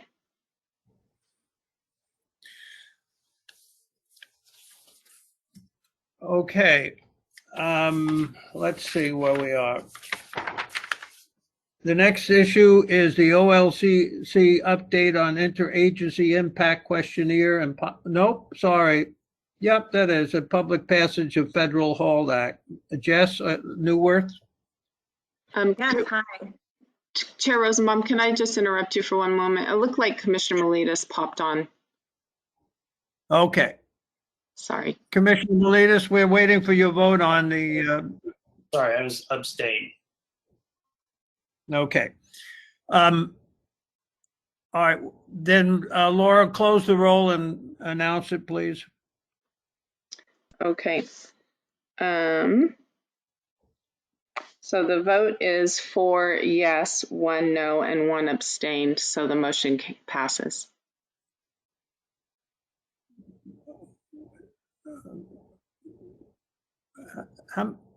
Four yes. Four yes. Wait, I'm sorry. Yeah, it doesn't add up. I thought I could count to 7, but You're right. 5 yes, 1 no, and 1 abstain. The motion still passes. Okay. And I would like to point out this was I think, a very tough decision for everybody. And I thank everybody for their time, their patience, and their concern. It's very much appreciated.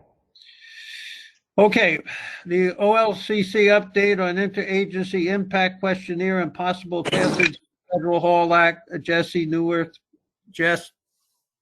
Hi, thank you. Hi, good morning. Good morning. I think Laura is pulling up my slide deck now. So Chair and Commissioners, thank you for having me here today to talk about the public health and safety partnerships with OLCC. I'm Jess Nyworth, the Public Health and Consumer Protection Policy Analyst for OLCC. It was a new position created in 2020. Previous to this role, I was at the Colorado Department of Public Health and Environment as the Cannabis Education Program Manager, and I'm really excited to speak with you about carrying forward my personal passion of protecting public health and all policies, building bridges among agencies, and advancing our common goals in this position with OLCC. Next slide. So we only have a couple of things in our agenda this morning. Today we're going to look at OLCC's ongoing partnerships with Oregon's public health and safety leaders, highlight our progress to date, and discuss a congressional bill that has the potential to prevent drunk driving utilizing technology. Next slide.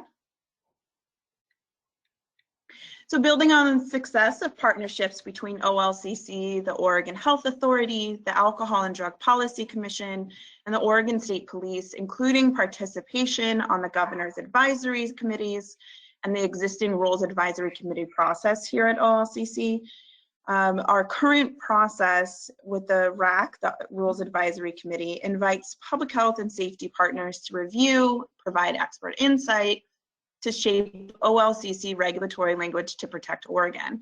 We, of course, have reviewed the minimum floor price program in length today to reduce the social harms associated with excessive drinking in our state. And then other projects we've been working on is in all of the COVID-related emergency changes to regulation.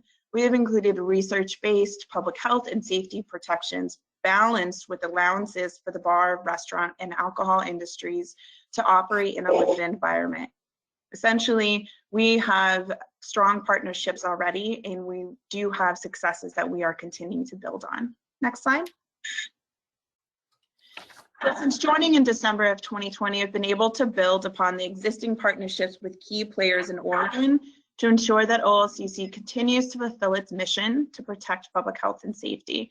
We've been able to meet regularly during the current legislative session to better understand bills that impact our agencies. These conversations have been informative, informal, and immensely useful to building trust, gaining understanding, and sharing the particular opportunities and areas of constraint our agencies operate in. Of the roughly 70 bills that address alcohol or cannabis this legislative session, 50 have referenced OLCC activities represented in this graph. Of those 50 bills, we've partnered with OHA and ADPC, the Alcohol Drug Policy Commission, to discuss 13 of these bills. In those conversations, we've been able to tap our OHA, ADPC, and OSP, Oregon State Police, agency experts to discuss the efficacy of alcohol delivery regulations, Delta-8 THC control measures, and cocktails in a can, among others. Next slide. We've also been focusing on information sharing to continue to build stronger bridges among agencies. OHA and OLCC have recently began a data sharing series to better understand not only what data each agency collects, but how we can best understand the data at our fingertips to protect the health and safety of Oregonians. While in the nascent stage of information sharing, I do foresee that OLCC will be better able to project and prepare regulations that prevent youth consumption of alcohol and cannabis and impaired or intoxicated driving. Next slide.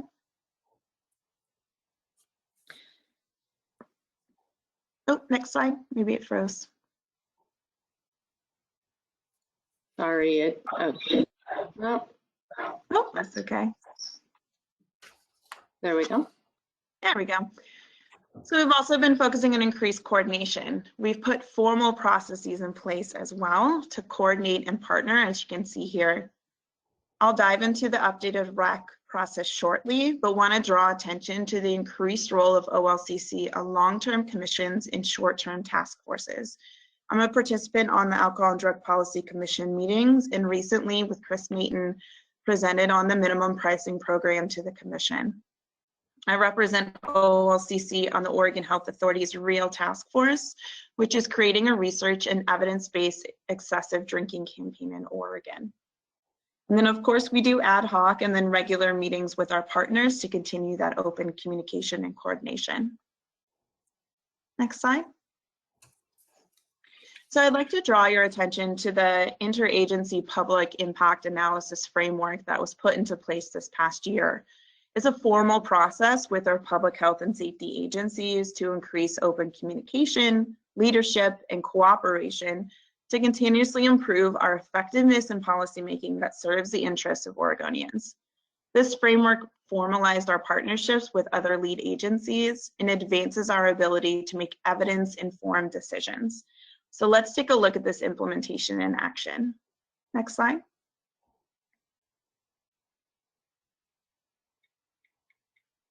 I apologize. It sometimes likes to do crazy stuff. There it goes.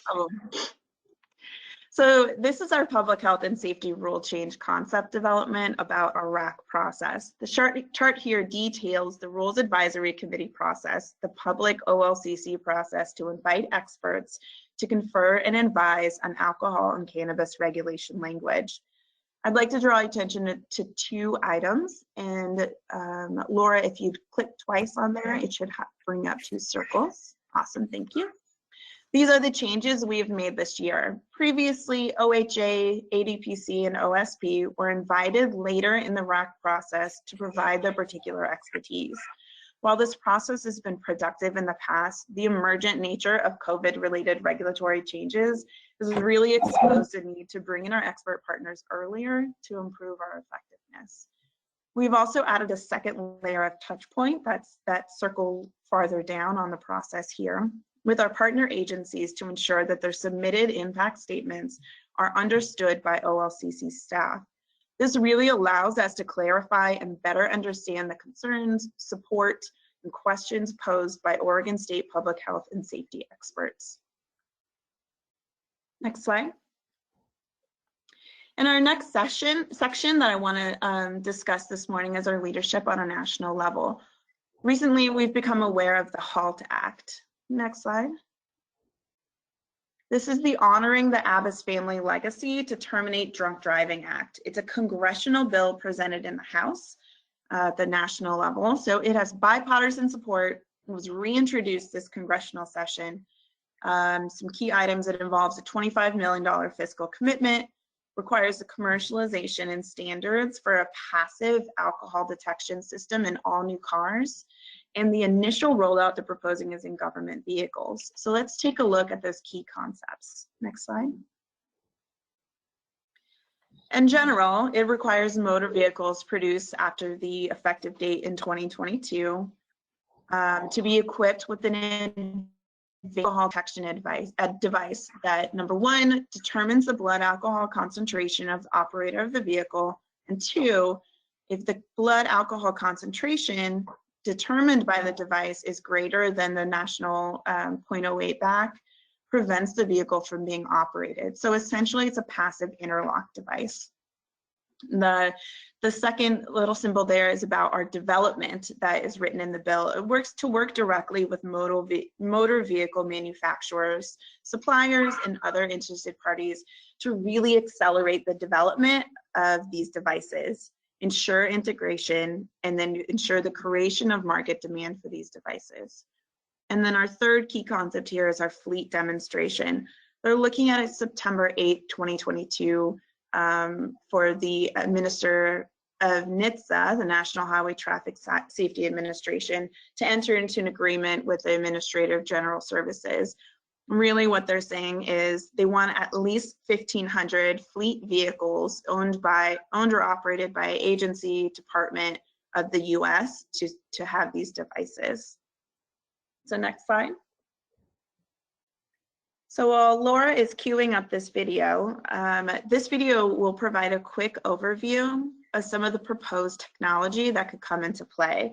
It's not the only tech available, but it has been in development for years, and similar devices are currently in 2021 Volvos.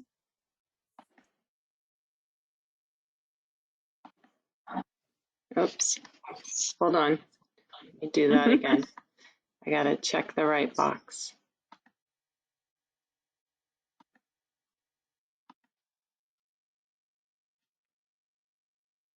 Oh, there it is.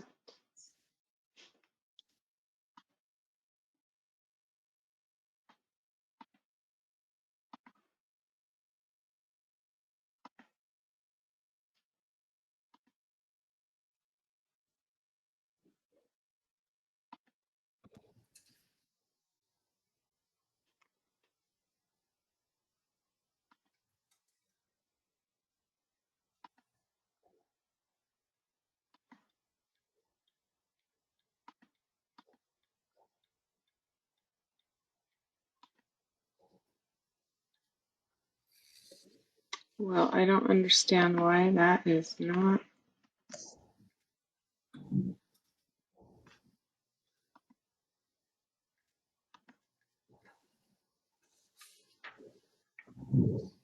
Maybe. Oh, looks like it's playing. Our cars are getting smarter, and now a new safety feature is being developed to protect against drunk driving. The alcohol detection system will measure the alcohol in a driver's blood in less than a second. If it is above the legal limit, the vehicle won't move. For drivers under 21, for whom any amount of blood alcohol is illegal, the system can be programmed for a zero-tolerance policy. To get an accurate, reliable reading, two technologies are being explored: a breath-based system and a touch-based system. The breath-based technology pulls the driver's exhaled breath into a sensor, which could be located in the driver's side door or in the steering column as the driver breathes normally. A beam of infrared light is then directed at the molecules in the breath. Carbon dioxide and alcohol molecules absorb different amounts of light, and the sensor can compare the two, making it easy to measure alcohol levels precisely, even at very small concentrations. If the proportion of alcohol molecules to carbon dioxide molecules is above a certain range, it indicates an illegal blood alcohol level. The location and precision of the sensors, combined with engineered cabin airflow, enable the system to capture and test only the driver's breath. The touch-based technology reads blood alcohol below the skin surface. Touch sensors in the car's ignition button or in the gear shift shine a beam of light onto a finger. This touch-based system uses near-infrared tissue spectroscopy to detect the level of alcohol in the blood. Alcohol absorbs specific wavelengths of light. By measuring the light's intensity, the system can precisely pinpoint the driver's blood alcohol level. When it's ready for commercialization, you'll be able to purchase the alcohol detection system as a safety option, just like emergency brake assist or lane departure warning. This breakthrough technology can help protect you and your family and make the road safer for everyone.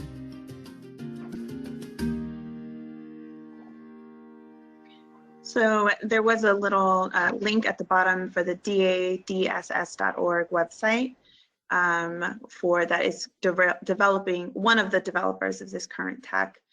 If we can go to the next slide, or just back to video is fine too. So honestly, when I first heard about this, I thought that's bananas. But once I started to look into the technology and think about the other protection systems that are in our cars, we really do have quite a bit of tech that is already in our vehicles to protect us and other drivers and those around us. And so when we took a look at the language at this, and that this could be a national rollout similar to what's already happening in Volvos, we decided we were going to work on a letter of support.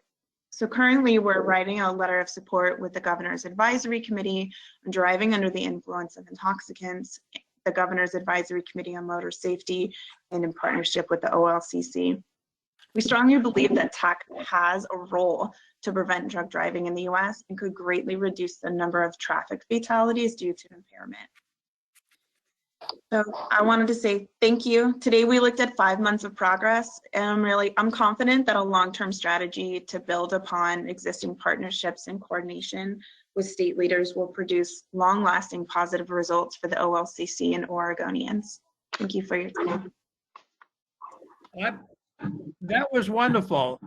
Very enlightening. Thank you so much. I really enjoyed that. Great, thank you. Any questions? Okay. Thank you so much. Update, the report from the Oregon Brewers Guild will be postponed until next month. Update from the Oregon Wine Industry Executive Directors.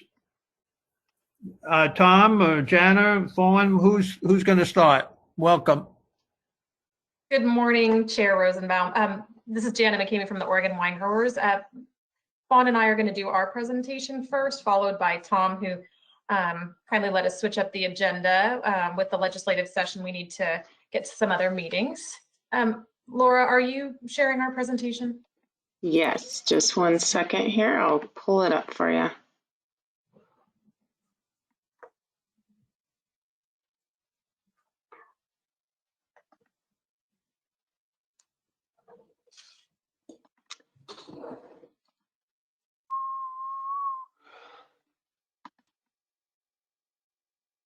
Come on.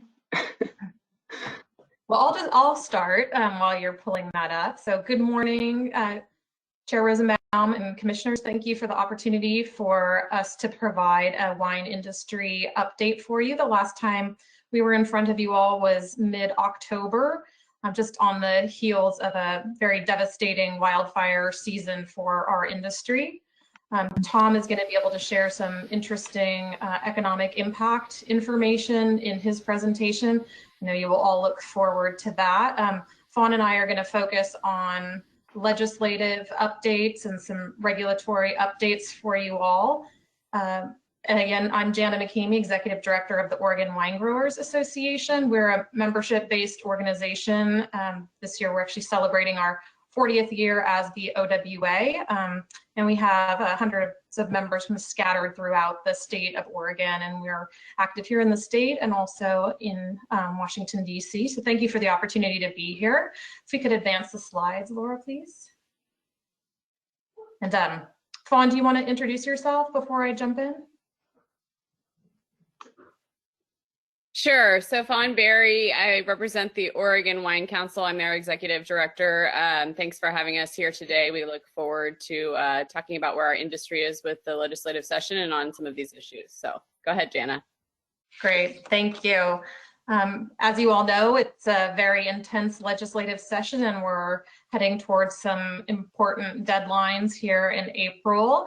But we wanted to give you an update on where some of our top priorities and those most relevant to the OLCC, where those issues stand. As you may recall, the wine industry is seeking through Senate Bill 406 to change the number of cases that that can be shipped to a consumer in Oregon. This is really in response to the increase in those online sales, and with COVID, we've seen those increase, and so taking that limit from 2 to 5 per month is something that the wine industry is supporting. We saw that bill pass unanimously out of the Senate, and it has now been referred to the House General Government Committee, and we do anticipate that there will be a hearing in the coming weeks on that bill. Our friends to the north and south don't have limits on shipping of cases direct to consumer, just as a bit of context. Second, the Bottle Bill Task Force. So we are supporting a bill to evaluate and make recommendations for adding new container types to the bottle bill, including wine cans and wine bottles. We look forward to working closely with OLCC as we assess the feasibility and cost of adding these additional container types and look forward to that partnership. I'm also working closely with the Oregon Beverage Recycling Cooperative.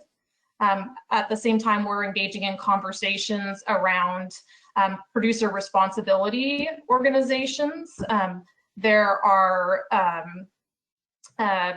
a bill that would require producers of covered products, packaging products, to join these producer responsibility organizations. If we are not ultimately included as part of the bottle bill, we will be subject to those requirements also for packaging. And so we're really engaged on both of these bills and the interplay of these two issues together. On wildfire impacts, as you likely recall from our October briefing, wildfires devastated a lot of areas of Oregon, and the smoke had a really serious impact on the Oregon wine industry. Grapes can absorb smoke, and these flavors can be expressed in the wine, and this can lead to significant negative consequences for those who are impacted. Oregon State University was able to quickly divert some of their lab space and equipment to help analyze and test samples of grapes so that wineries and growers could make quick decisions about how to address smoke in those wines. So we, through the American Rescue Plan, there are monies available to the state of Oregon to address a variety of challenges. The governor has outlined how that funding will be spent sort of prioritized. And so we were able to work with a number of legislators to put in a request for funding for Oregon State University to really bolster its capabilities around testing for smoke impacts, both to aid in scientific research. There are primarily federal dollars coming in to study the impacts of smoke on wine grapes and how to mitigate those impacts, but also to help in real time as if we have other smoke events in the future, so that there can be quick analysis done and business decisions made by wineries and growers. So we are hoping that some funding can be available to help Oregon State University build out their lab and aid the industry. Lastly, what that I'll cover before turning over to Fawn is we appreciate OLCC's effort to change the 67-cent per gallon wine privilege tax rate when that applies based on the ABV from 14 to 16% to align with new federal provisions. So we're hoping to see that technical fix move forward in the session. I'll turn it over to Fawn to cover the other 4 bills. Thanks, Jana.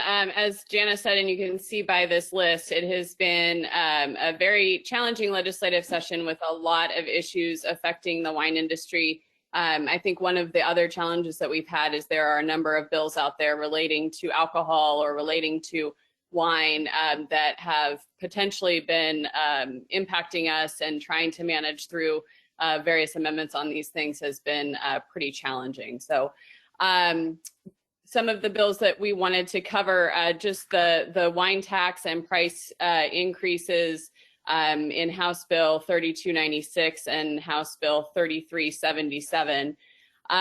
Recognizing the challenges that the wine industry's faced from COVID and from wildfires over the past year, this is an issue that's been of great concern to the industry, and we saw a bill that had a 1,700% proposed increase in the privilege tax for wineries.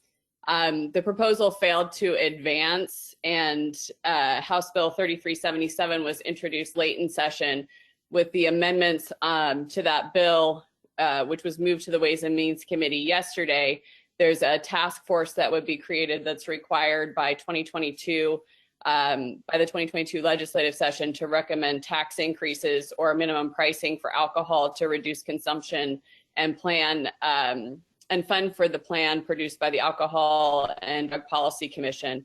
Our industry continues to stress the importance of addressing how current alcohol taxes are spent, given the substantial portion of those funds currently go to the general fund. We're supporting a study that inventories existing resources, programs, and metrics to determine where prevention and treatment funds can be better spent. but we're opposed to the approach in House Bill 3377 that includes a predetermined outcome and fails to recognize that as a production state, Oregon's taxes on wine are actually higher than our neighbors in Washington and California. We think any study should take into account all the underlying factors that are driving the behavioral health issues, and the singular focus in this bill on addressing addiction through alcohol taxes fails to recognize or address the systematic challenges that our state faces in SUD prevention and treatment.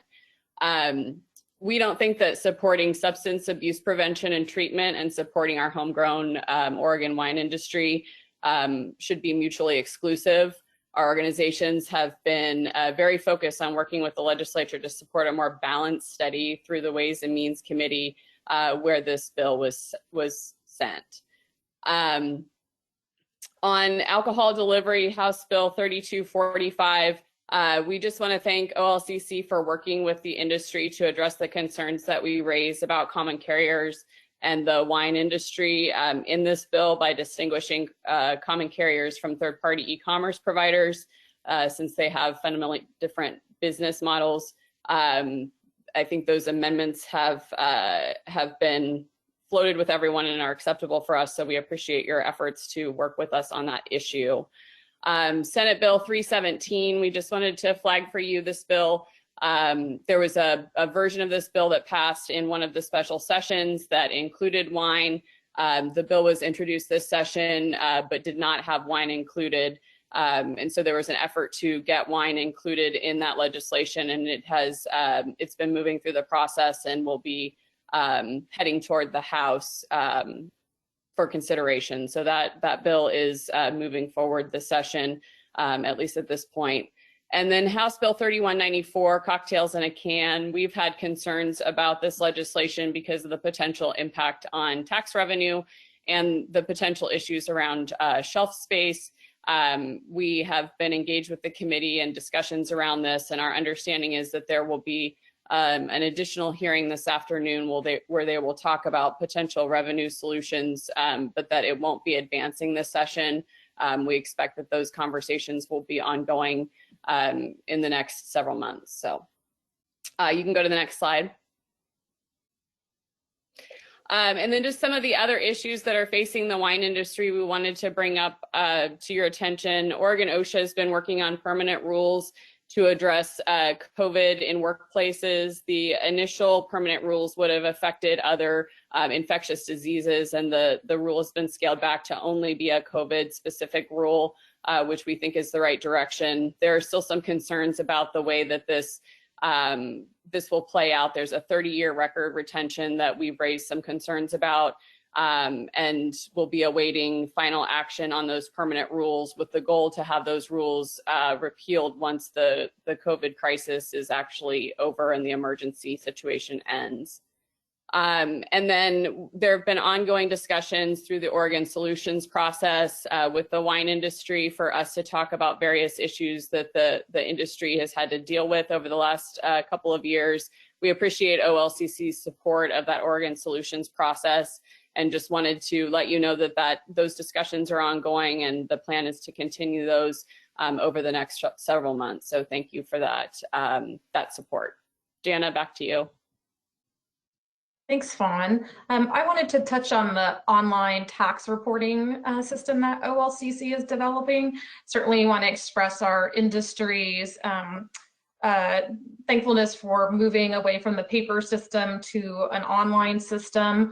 The winery licensees are going to be added towards the end of 2021, we understand, into anticipation of annual reports due in January of 2022.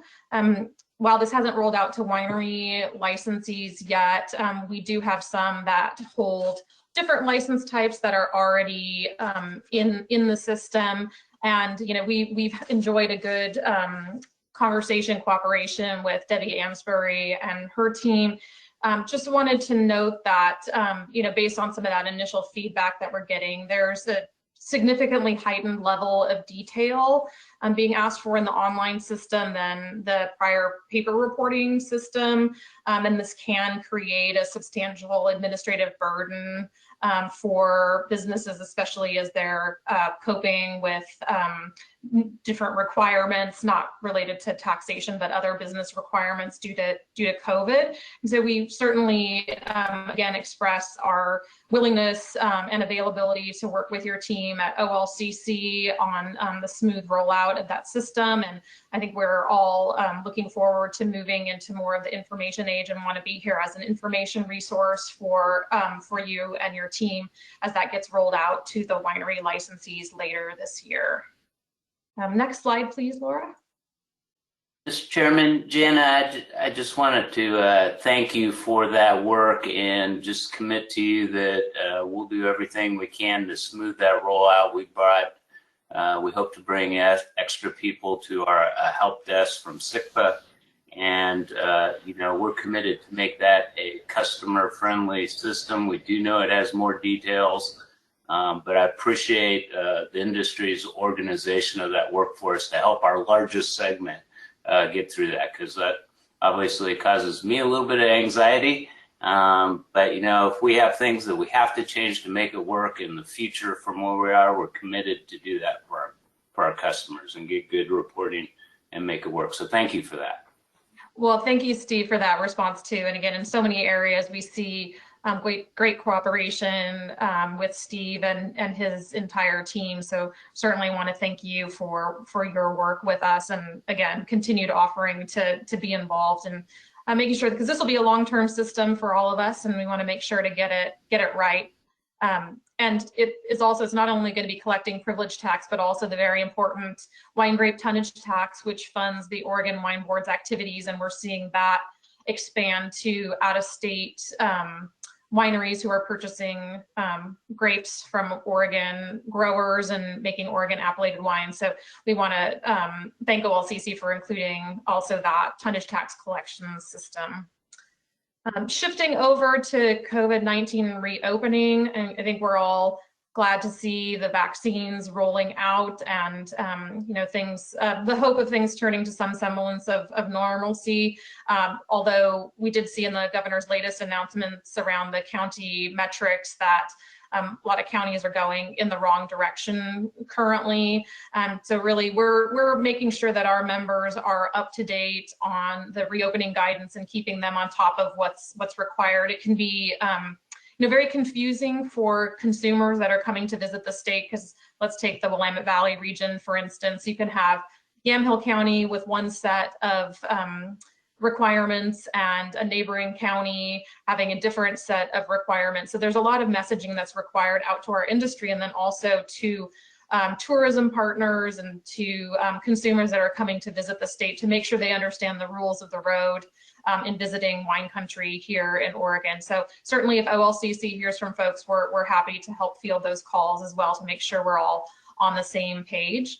We've also been working with our members to ensure compliance with different requirements that are out there, both around the reopening, but then also Fawn had mentioned those OSHA rules, putting together the exposure risk assessments and infection control plans and all that was required. So, I think we've, as association heads, really across the board in various industries, seen our workload increase exponentially, and our value add for members in keeping them abreast of all of the changing rules and requirements out there. And we've also been highlighting the investments that our wineries and growers have had to make to ensure their compliance with OHA and OSHA guidance. So again, it's been an unprecedented situation for all of us, and we've really sought to be an information resource along with other organizations like the Oregon Wine Board, to just try to keep everyone rowing in the same direction. Fawn, I'll turn it over to you. Rowing in the same direction. Turn it over to you. Yeah, and I would just add, nothing has brought us together more than COVID and the wildfires in terms of needing to be responsive for our members and working together to create the different materials that our members need to deal with COVID in the wildfire situation. We've been working to identify opportunities to connect frontline employees to vaccinations. I think the vaccination rollout has been really challenging for businesses to understand when people are available and how they can connect them to vaccines. So we have tried to do everything we can to streamline that and to help them in understanding that situation, as well as providing information to them about vaccine opportunities and how they can connect their employees directly to vaccines, and information to encourage employees to get vaccinated. I think the ongoing changes to who's available to be vaccinated and when have also been confusing, and I think they've moved up the timeline, and so we have some concerns about trying to make sure that our frontline workers are actually able to get in and get vaccinated and to do that soon. So continue to work with our members and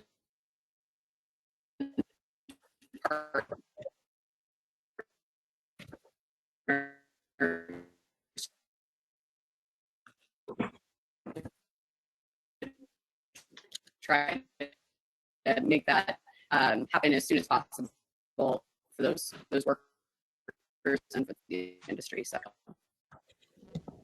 I think that's all we have.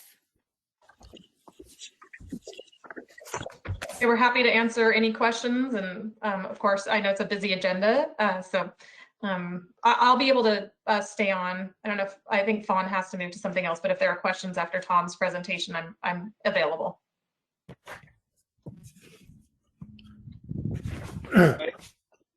Oh, go ahead. Hugh, it looks like you're muted if you're trying to speak. I am, but oh, I'm for Christ's sake. I can hear you, Paul. You can't hear me now because I'm Yes. okay. Good. Is there any questions?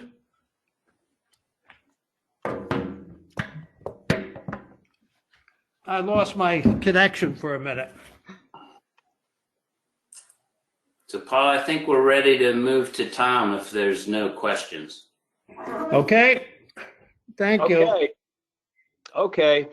Thanks, Chair Rosenbaum. Thank you also, Director Marks, and all the commissioners for this time. I know you've just been swamped with agenda items, so I'll try to move at a good clip. I'll build on some of the comments you heard about what's happening legislatively and in terms of policy, and I'll try to offer a little bit of insight into what's happening real quickly in the marketplace for Oregon wines and some of the supply and demand dynamics our industry's dealing with, because it's been like for everybody, it's been a year like nothing we've ever had. The first slide I'll show you, and I worry about putting up Nielsen numbers. If we could move ahead. I know Chairman Rosenbaum is maybe ready to pounce right on me when I show Nielsen numbers, but there's some important information here for everybody who might not be tracking as closely as we, of course, do the performance of the wine business. Nielsen number tracks about 1/3 of our Oregon wine sales, and it's specifically focused on scanner store environment. Our Oregon wine sales, and it's specifically focused on scanner store environment. Getting a little feedback there. Can you hear me okay? So to get thumbs up. Yes, maybe if everybody else could mute themselves. Yep, thank you. Yeah, real quick on this slide, these are Nielsen scanner store sample data. It does include a whole range of retail formats all across the country. I wish it included Costco and Trader Joe's, but they don't sell their data to Nielsen. But you do get a good representation of how different regions and their wines are performing when the consumer is standing in a true freedom of choice environment in front of that shelf with hundreds of wines. And so the preference trends that were reflected in Oregon's numbers really, really matter. What is covered up here just a little bit is the fact that there was some really good momentum in these Nielsen stores, Nielsen scanner stores, because so much of the hotel, restaurant, resort activity was just shut down last year. That channel was just absolutely ground to a halt. So the center of gravity for wine consumption, like I'm sure you saw in so many other alcoholic beverage segments, the center of gravity for the consumer's consumption moved into the home. And so we see these Nielsen numbers performing well. So a segment like Oregon growing faster than the category average is one of the reasons why you saw, if you followed the news yesterday, that was a huge announcement globally in the wine business. Champagne Bollinger, one of the most iconic French champagne houses, has made a significant investment in Oregon. And one of the reasons that happens is because they saw a very strong brand in a segment that is performing the way this chart shows Oregon is performing. So in a slower growth wine category, fast growth segments get a lot of attention. I'll go ahead and move on from here. A little bit of additional color. I want to focus you on the left-hand side of this slide for some additional details, just to give you a flavor for why Oregon is performing at the level that it is. Number one, as you'll see on the far left, is Oregon really wins in those segments where in that those upper price points. Typically, and as a national average, a bottle of wine, not a can, but a bottle is about $9, average American wine. Oregon is almost 17, and the consumer is generally very willing to pay for quality, but at those higher price points where Oregon needs to win, as you can see in this left-hand bar, it is winning. The bar next to that shows us a Chardonnay trend of 43%, which is a growth rate 4 times in excess of the Chardonnay segment average. So Oregon Chardonnay is becoming a really important bookend to what has historically been a strongly sort of Pinot Noir driven engine for Oregon. And the third and final point I'll make on this slide is that middle bar, that blue bar, sales velocity. 2 things are happening that are working well for Oregon. Number one is we are available and selling in more stores than ever. The consumer can get Oregon wine now in more stores than he or she has ever been able to find it in. This blue bar, though, shows you how the Oregon wines are pulling off the shelf in the distribution that they've had before. So it's velocity. It's how much more are you selling where you were already available for sale. So selling more where you've been available is a key driver of growth. Expanding availability, as I just commented on, is the second. These are the trends that are driving Oregon's performance. And I'll move on to the next slide so I can keep on chugging away.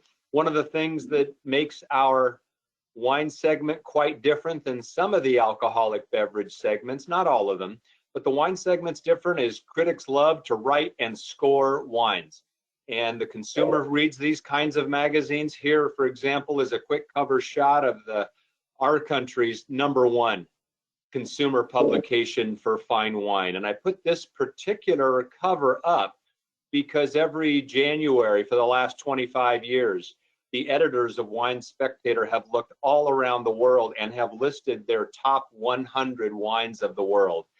Now, in Oregon, where we're about 1.5% of the wine made in America, and we're far less than 1% of the wine made in the world, you'd expect a wine region like Oregon to have maybe 1 or 2 wines on a global list of the best wines each year.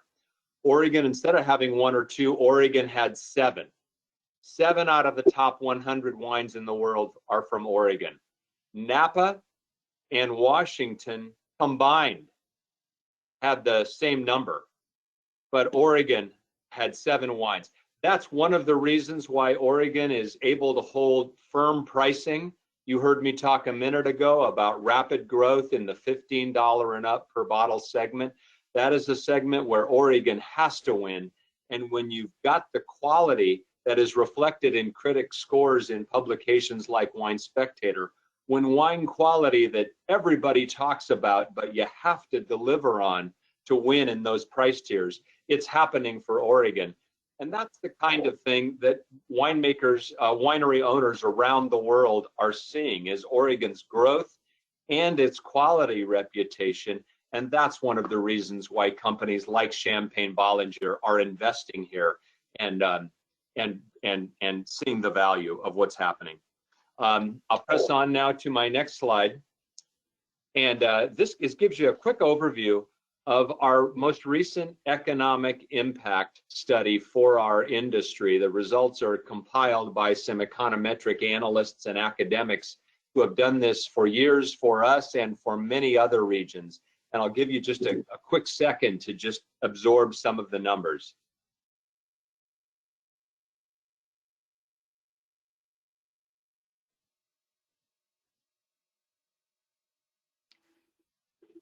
There's far more in this report than we have time for today, so I just lifted some of the key numbers down the left-hand side, and these are primarily for 2019. We were well into this during the early days of COVID, but I will touch on 20. So these are kind of a good snapshot of what our business looks like on a statewide basis, $7 billion of impact in a normal year. And then all the numbers down the right show you how the numbers compare to the last time we did this 3 years ago. So it's a growing segment.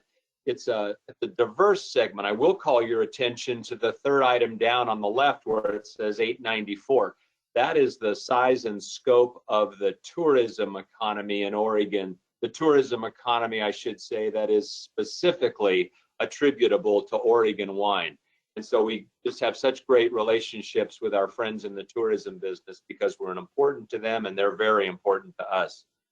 I will draw your attention for a quick second to the two numbers at the bottom on the left and the right side. What we did is we added some supplemental questions to our normal economic impact study for 19. We added some additional inquiries around what was happening in 2020. The consolidation, the collision of COVID with the wildfires, as you can see, had an impact of almost 21% negatively on our state's economic impact. So whereas it took us 3 years to build about $1.5 billion in incremental impact to our category between 2016 and 2019, we grew by that amount under normal circumstances. Almost all of those 3 years of gains have been sort of erased and nullified by what we endured between COVID and the fires together. So we had some significant impacts because of that. In fact, this is more, there's the early evidence on our crop assessments is showing us that Oregon was hurt more badly in percentage terms as far as crop impacts than was California. And what made it so unique is that while fires have been a fact of life in our Medford and Oregon, Ashland and Roseburg areas for 8 or 9 years in a row almost, and in the Gorge 4 years ago, this year was different for Oregon. Almost the entire state was affected by that low level, ground level, hovering, choking fire smoke at a very bad time.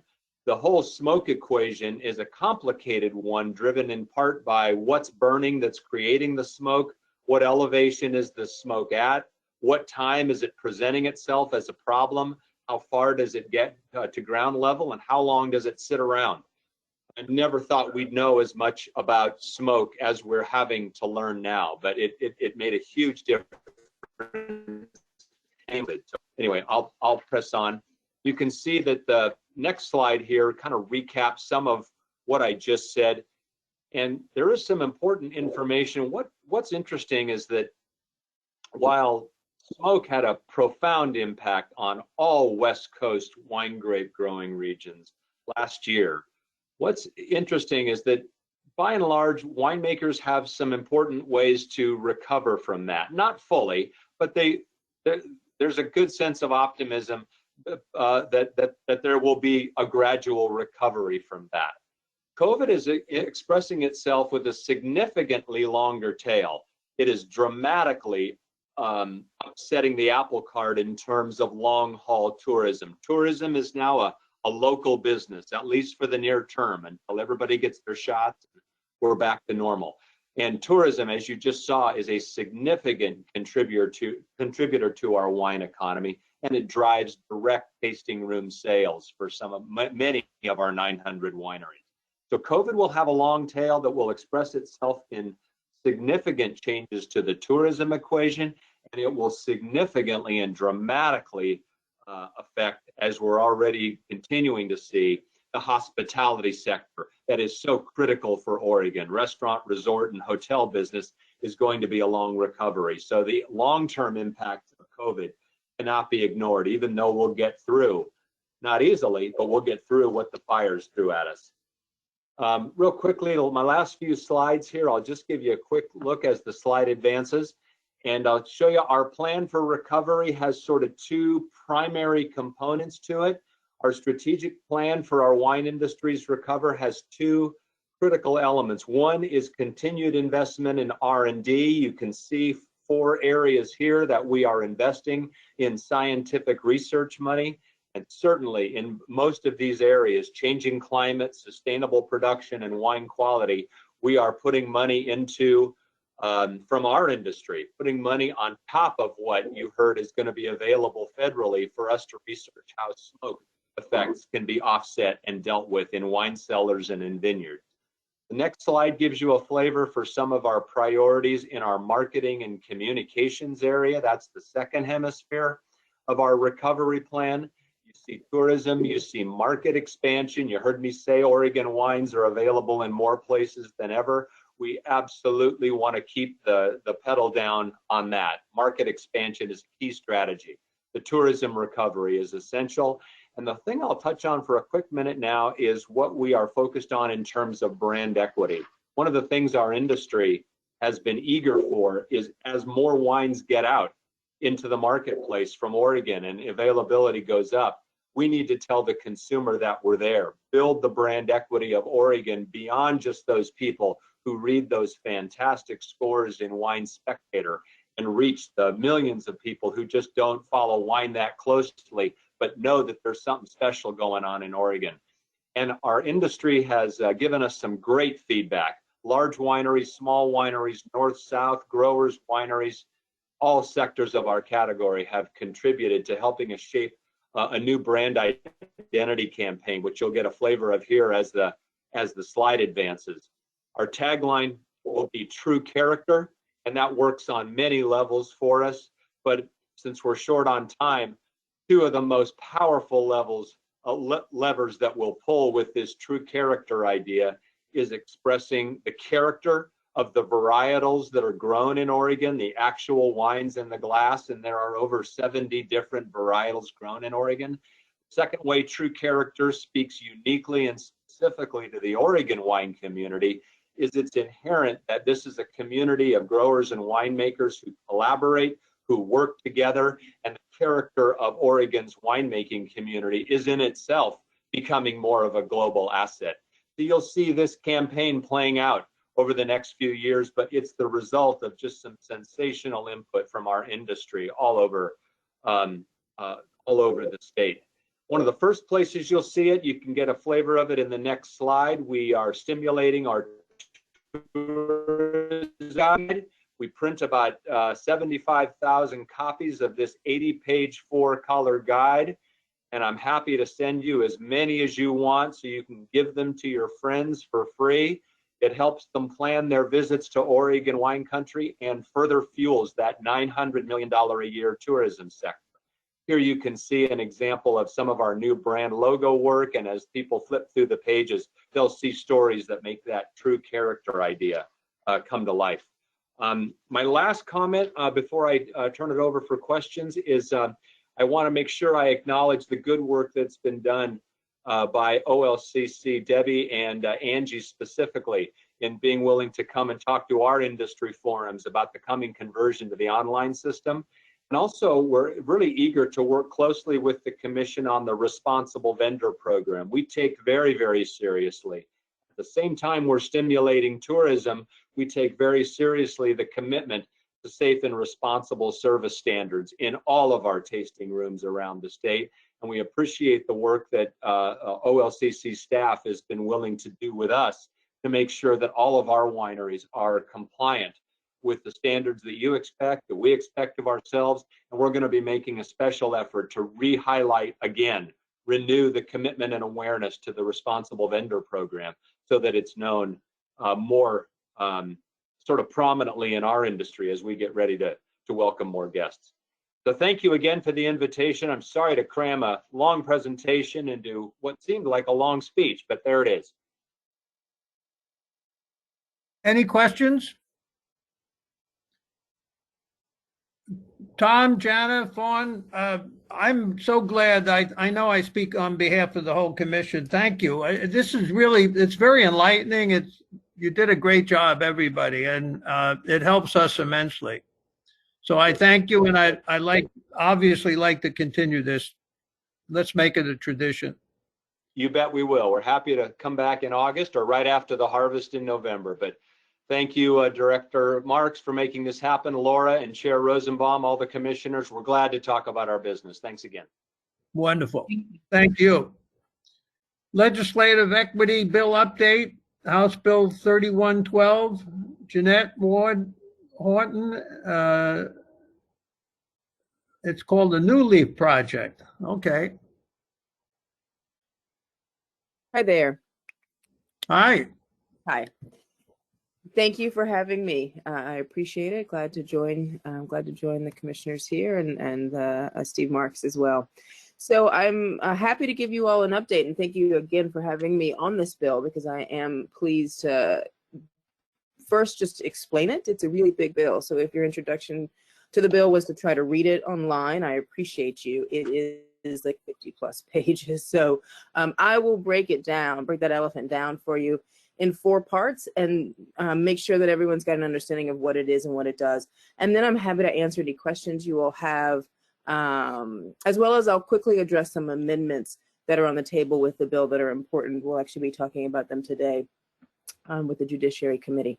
So that is where the bill is in process. It's with the Judiciary Committee. We are scheduled for a work session today, which is going to be a reading of amendments. We may or may not actually vote, but things are looking good in terms of the bill's progress. The 4 parts that I described for the bill really start with a cannabis equity fund. What the bill does is recognizes that cannabis criminalization played a significant role in over-policing of Black, Indigenous, and Latinx communities, and that cycle, that criminal injustice cycle, really detracted wealth from those communities, and that's really documented data, and we have reams of it that have been submitted as testimony for this bill, showing that detrimental negative impact on those communities as a result of cannabis criminalization. So what this bill does, and it's a standard being set by other states, cannabis equity is a standard, and if you're paying attention to the news in New York just passed recreational legalization, and cannabis equity was a big part of that. So in some ways we're playing catch up, but we're doing it by taking in a lot of best practices so that we could build a really robust and what we think is an effective cannabis equity system. So that cannabis equity fund is amassed to address those inequities, those income inequities that I spoke of as a result of cannabis criminalization. And that equity fund, really, its work is to improve wealth inequalities and opportunity inequalities in Black, Indigenous, and Latinx communities. So the cannabis tax dollars that go into that fund programs like home ownership, land ownership, job training and placement, as well as it invests funds into the culturally specific Student Success Act. So it asks that money that organizations are already receiving from cannabis funds, like the Department of Education, like OHA, that those amounts of money are spent on equity and spent on improving equitable outcomes in Black, Indigenous, and Latinx communities. So that fund that invests in programs, again, homeownership, land ownership, jobs, education, is the first piece of work that this bill does. That's kind of part 1. Part 2, I'll talk about free automatic expungement. So the bill pays for automatic expungement. So today we have some rapid expungement of cannabis possession crimes on the books. And even with those rapid expungement laws, we've only expunged about 200 people out of a 28,000 eligible cannabis crimes on record. I mean, this is just possession crimes, 28,000 crimes that have not been expunged. So what the bill does is says we'll pay for that the cannabis taxes out of this cannabis equity fund will pay for that expungement. So that's the second thing that it does. And that is another catch up to other states. It's become a standard with cannabis equity bills that you include automatic expungement. Third thing that the bill has is there's a governing body that helps partner and get some of the work done. And I'll actually save that for last because that body has some interaction with you all. So I'll do that piece last. What I'll talk about next are the cannabis equity licenses, which of course are also of great interest to this group. So what the bill does is within our current licensing structure in Oregon that, quite frankly, is one of the best in the country for being equitable to small business or undercapitalized businesses. Because we don't have a license limit, because we have relatively low fees, we have, and I have seen this in my work with New Leaf Project, and I didn't really introduce myself, so forgive me. In my work with New Leaf Project, I'm Jeanette Ward-Horton, and what we do is help launch and scale cannabis businesses owned by Black, Indigenous, and Latinx founders. And what we've seen is that Oregon has become really a place with multiple founders. We have like this in our network who have moved here or who live here back and forth, opening a cannabis business here, undercapitalized founders. Because when you look across the state, you say, and you which market would allow you to open, which market has the lowest hurdles to opening. Oregon is a really good place to start.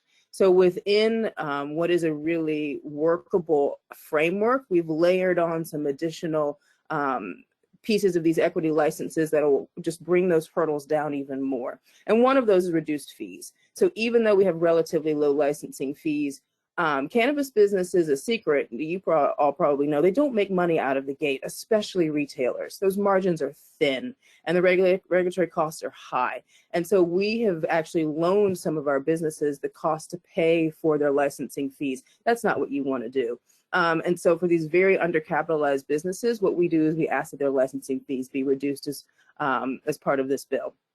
We also ask for faster processing of licenses, and this is something we know you all are very aware of for the whole community. But in order to ensure, or all licensees, but in order to ensure that equity licensees are processed even faster, that's laid out in the bill. And we also fund FTE from this Cannabis Equity Fund within the Olcc to do that work. So who's going to process licenses faster? How's that practically going to happen?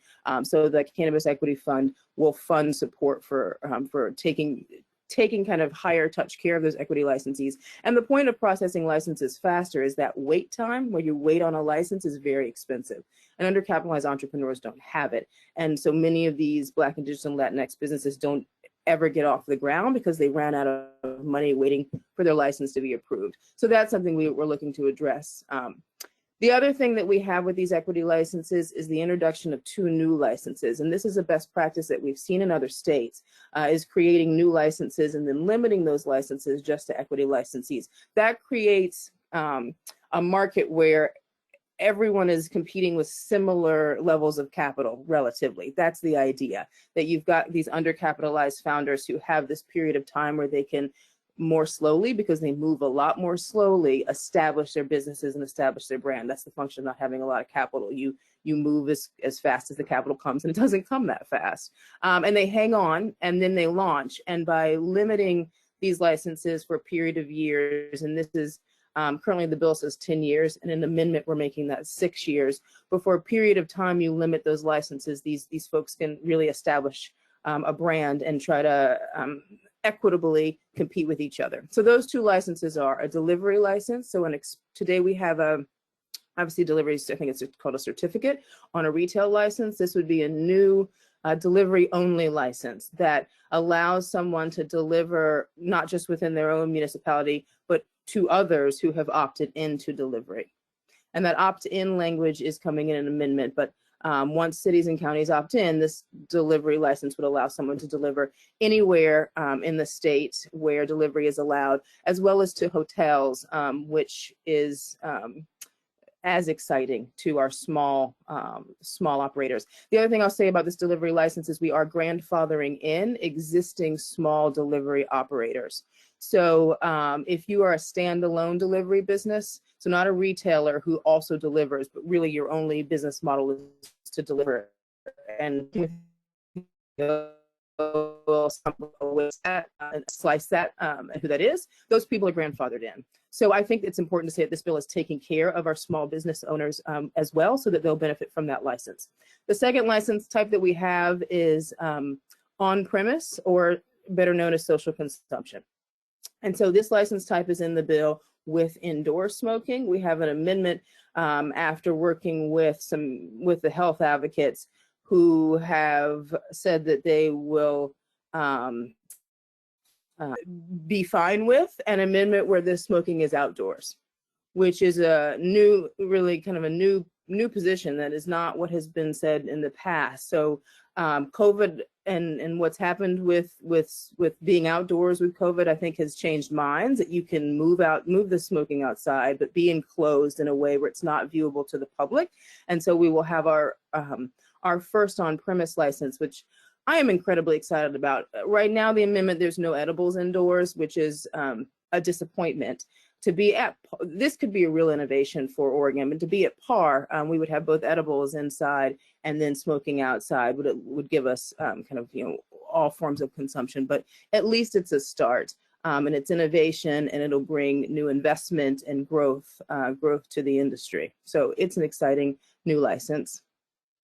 And I think that covers, no, it doesn't cover it. There's a third new license we're introducing that once we had, and that's the shared kitchen, shared processing license. So we're bringing that back so that this time it's, kind of in regulation, that this is this additional license, and then working with the Olcc. And I'll just say that the Olcc has been incredibly supportive and participatory, and, a voice of insight into the processes so that we could build a really robust, effective program. So thank you to the Olcc for that. But that's where we are with that license, is bringing that back and then doing that with the Olcc in a way that we can actually execute it well, because it ran into some execution problems the last time we had the shared kitchen, shared processing license.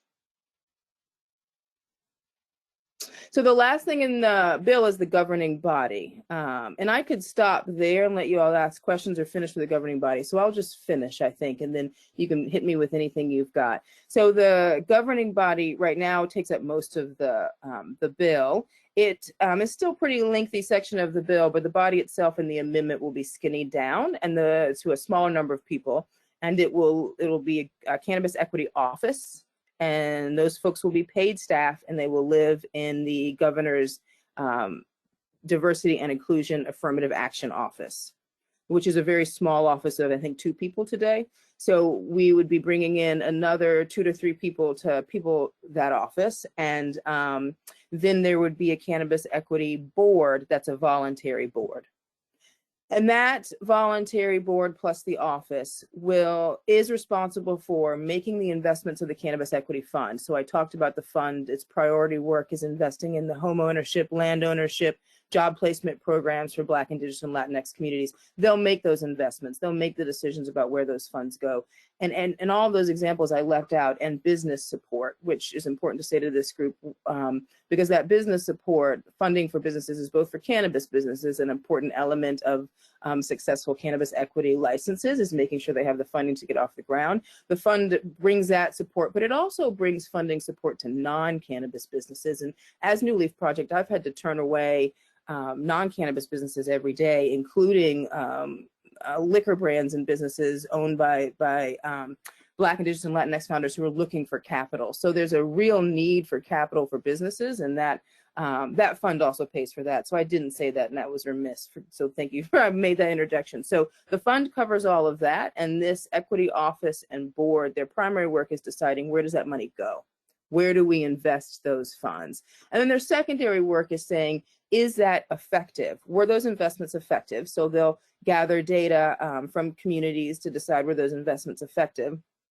And they will do periodic reviews, I think it's once a year, to ensure that the licensing program is effective as well. Are we seeing increased ownership among Black, Indigenous, and Latinx owners? And that's what they'll look at. And that's what they'll work with you all on, is getting that data from the Olcc around rates of ownership for Black, Indigenous, and Latinx licensees, as well as how fast those licenses were processed. So we'll look at what came into the queue, how fast they were processed, and how many licenses were actually given. That's the bulk of the information that's asked for. The other thing the group will partner on, you all and the Equity Office will partner on, is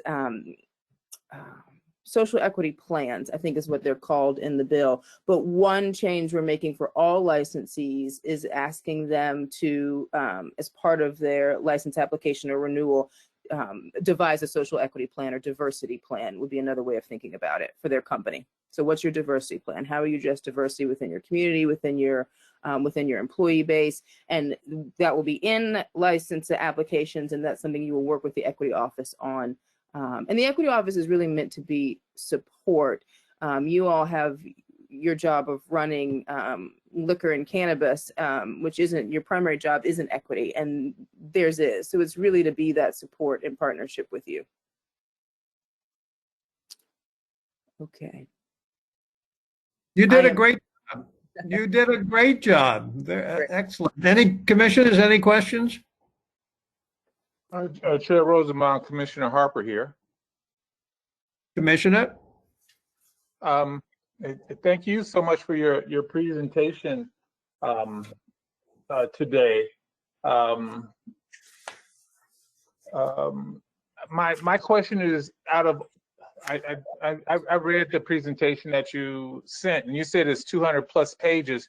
In your assessment, what do you think will pass this legislative session? So I think we're going to get that this will pass this session. It's definitely a sprint and a long one, but it will pass. I think we've got enough support that it will pass. That was very confident of me, but I really think we do. We are willing to amend in order to pass it this year. So there are a number of amendments that we needed to have in place and have now put in place. And so it will pass plus these amendments. We had to give up on social consumption. We didn't get it the way we wanted to. So no one's going to have a sit down dinner, and right. I think that's a shame, but that's what we're willing to make that amendment. So we've been willing to amend, and I think that's going to work well for us in moving it through. I mean, so it's a lot of pieces to the legislation that you propose. Can you just tell me one specific policy that will pass? Just one? Sure. The equity licenses, I guess, would be the most important one to talk about if I'm answering your question appropriately. That will pass. And it will pass with the amendments that I discussed. So instead of them being locked for 10 years for equity licensees, the new licenses will be 6 years. Delivery will change to opt-in instead of what we currently have, which is opt-out. So that will pass, and it will pass with these amendments that make the tweaks that I just shared. And do you have are you having positive conversations with the OLCC, and do you feel you need to have more of communications with us, and how we can improve that? Thank you for that question. Very positive communications with the OLCC. So thank you to Amanda Borup and Steve Marks and other members of the team who've been, it feels like, at our disposal. They've also been doing the rest of their jobs, but they've been so available to help. So I couldn't ask for more from that organization. Thank you. Any other questions? Mr. Chairman, if commissioners don't, I do. I had a couple. Or sorry, you can go ahead, sir. No. Sorry. Yeah, Jeanette and I've had the opportunity to work with Jeanette and the New Leaf Group before. It's a fantastic organization, and a couple of positives on it. I was really encouraged to hear, because we've all seen how challenging the cannabis side of things could be. And initially, my understanding was that the money would go to fund solely cannabis businesses. But I think, having some of those funding go to fund other operations, real estate, other business opportunities, professional development, I think is really a cool concept. And it's a good way to kind of repair the harms of prohibition that's, certainly had its detrimental impacts. I think a little to Commissioner Harper's questions. The biggest questions I had were primarily on the, and Jeanette and I have had an opportunity to talk on, I think, just the oversight board.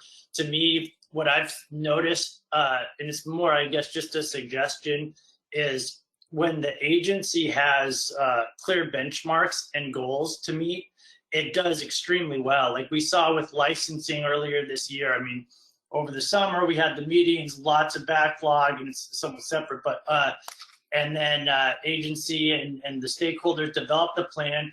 October, Steve set the goal. By February, we're going to hit 300, and sure enough, knocked it out of the park. I mean, it was so. I think that like when there's really clearly defined objectives and where there's actual metrics to measure them, I think that's a win for everybody. It keeps everybody rolling in the same direction. So I think that in terms of the oversight and the interaction, it'll be great to have a real clearly defined understanding of what success looks like. But that would be my one thought on it. But other than that, I've watched Jeanette and the group really persevere over this thing for a few sessions now, and it's been cool to see.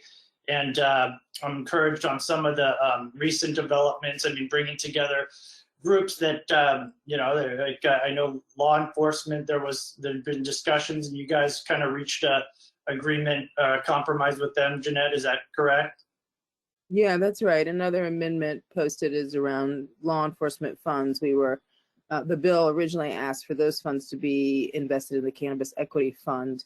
And the agreed compromise is those funds will stay with OSP, but have a prioritization for funding expungement costs and programs first. So that's where that one stands, which again, we understand what's necessary to be reasonable and move the bill forward. Yeah, that's cool. I was happy to hear that, because we all like to row in the same direction. And then on the expungement stuff, it's solely cannabis related issues. It doesn't have anything to do like with child in danger, or I mean stuff like that. Like it's solely focused just on cannabis expungement. Is that correct? So for expungement, just to be clear about what is being expunged, the free automatic expungement is for possession of less than an ounce. So these are crimes that are no longer illegal. And that's an important distinction, is that we're not only talking about only cannabis, but we're talking about something no one's going to get arrested for today. And then the second thing that we expunged is child endangerment and child neglect. And in an amendment, we clarify only if the only other charge is cannabis possession. And that's really because we had someone testify. She was a woman I met in an expungement clinic. You see that with women who had child possession charges and then a child endangerment charge, even if their child wasn't in the home. And that's not right. So when Tide Pods are more dangerous than the cannabis flower. So when you expunge someone, we say this is no longer illegal, then we're also expunging those child endangerment, child neglect charges that are expungible. But for the same reason other people aren't expunging their cannabis crimes, people don't have the understanding or the funds to address expungement. It costs money to expunge your record and requires access to people with that kind of knowledge, whether it's an attorney or not. So that's what free automatic expungement does, is really lifts that burden for people, but we are making sure that it's very narrow around cannabis possession, and that's really clear in the amendment. Yeah, that makes sense. It's focused on just cannabis possession.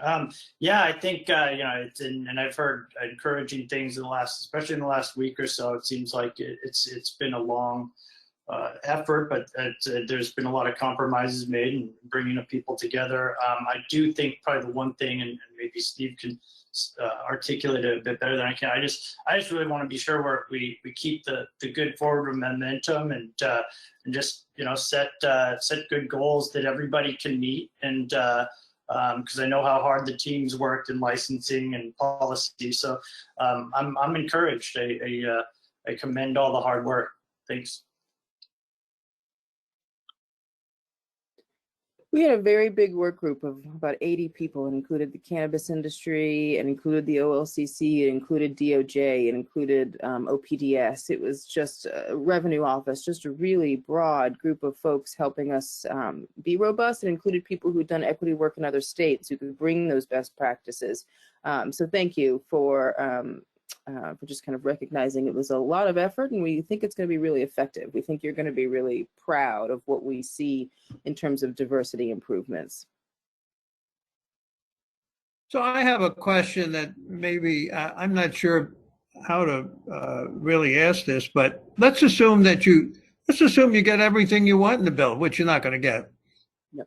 And let's assume you go forward. Do you have a plan in mind now how to identify people you can help, or you expect them to? What are you doing to actively, make sure that the bill is implemented after it's passed? You follow my question? I think so. I'm going to answer it in two ways, and I believe I'm going to answer your question. So first, just the practical implementation of the bill.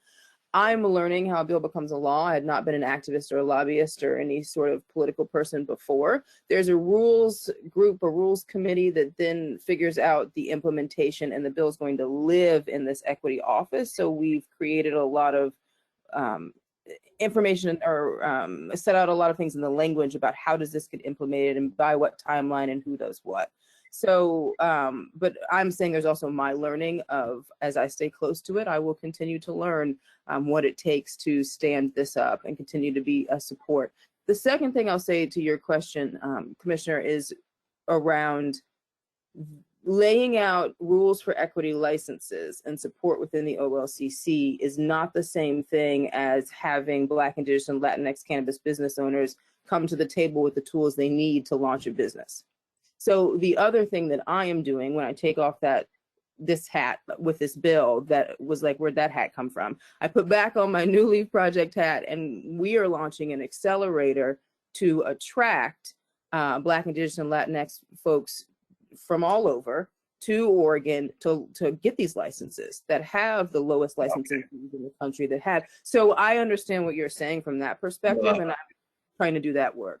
No, that answers my question. That's good, because I'm just thinking, even though you have an agency that's very, very positive and receptive and want this to happen, you take a look at the liquor licenses in the state and the stores, and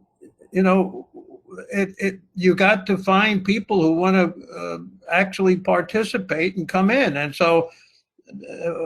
It doesn't really matter how much we're in favor of it. It's the question is how many people are we going to get to participate, and that really is the issue. And it's not going to be successful unless you do that. And I think you answered my question for me pretty successfully. Thank you.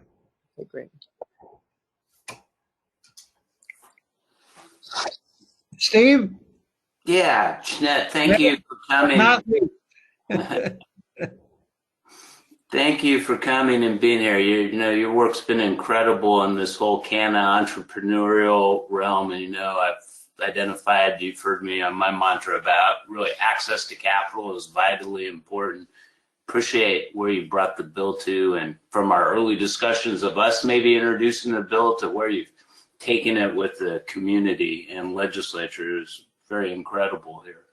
I do have some concerns and just some observations along the way that I want to make sure the community is thinking about with this. Is one, with consumption licenses, we haven't had rules on that. There hasn't been an Oregon consensus before to get from here to there. You recognize that's going to take us a little time to figure out how we're going to regulate that. So I hope the community will be patient with us if we get that passed and working that through so that that can be done safely and in a good way.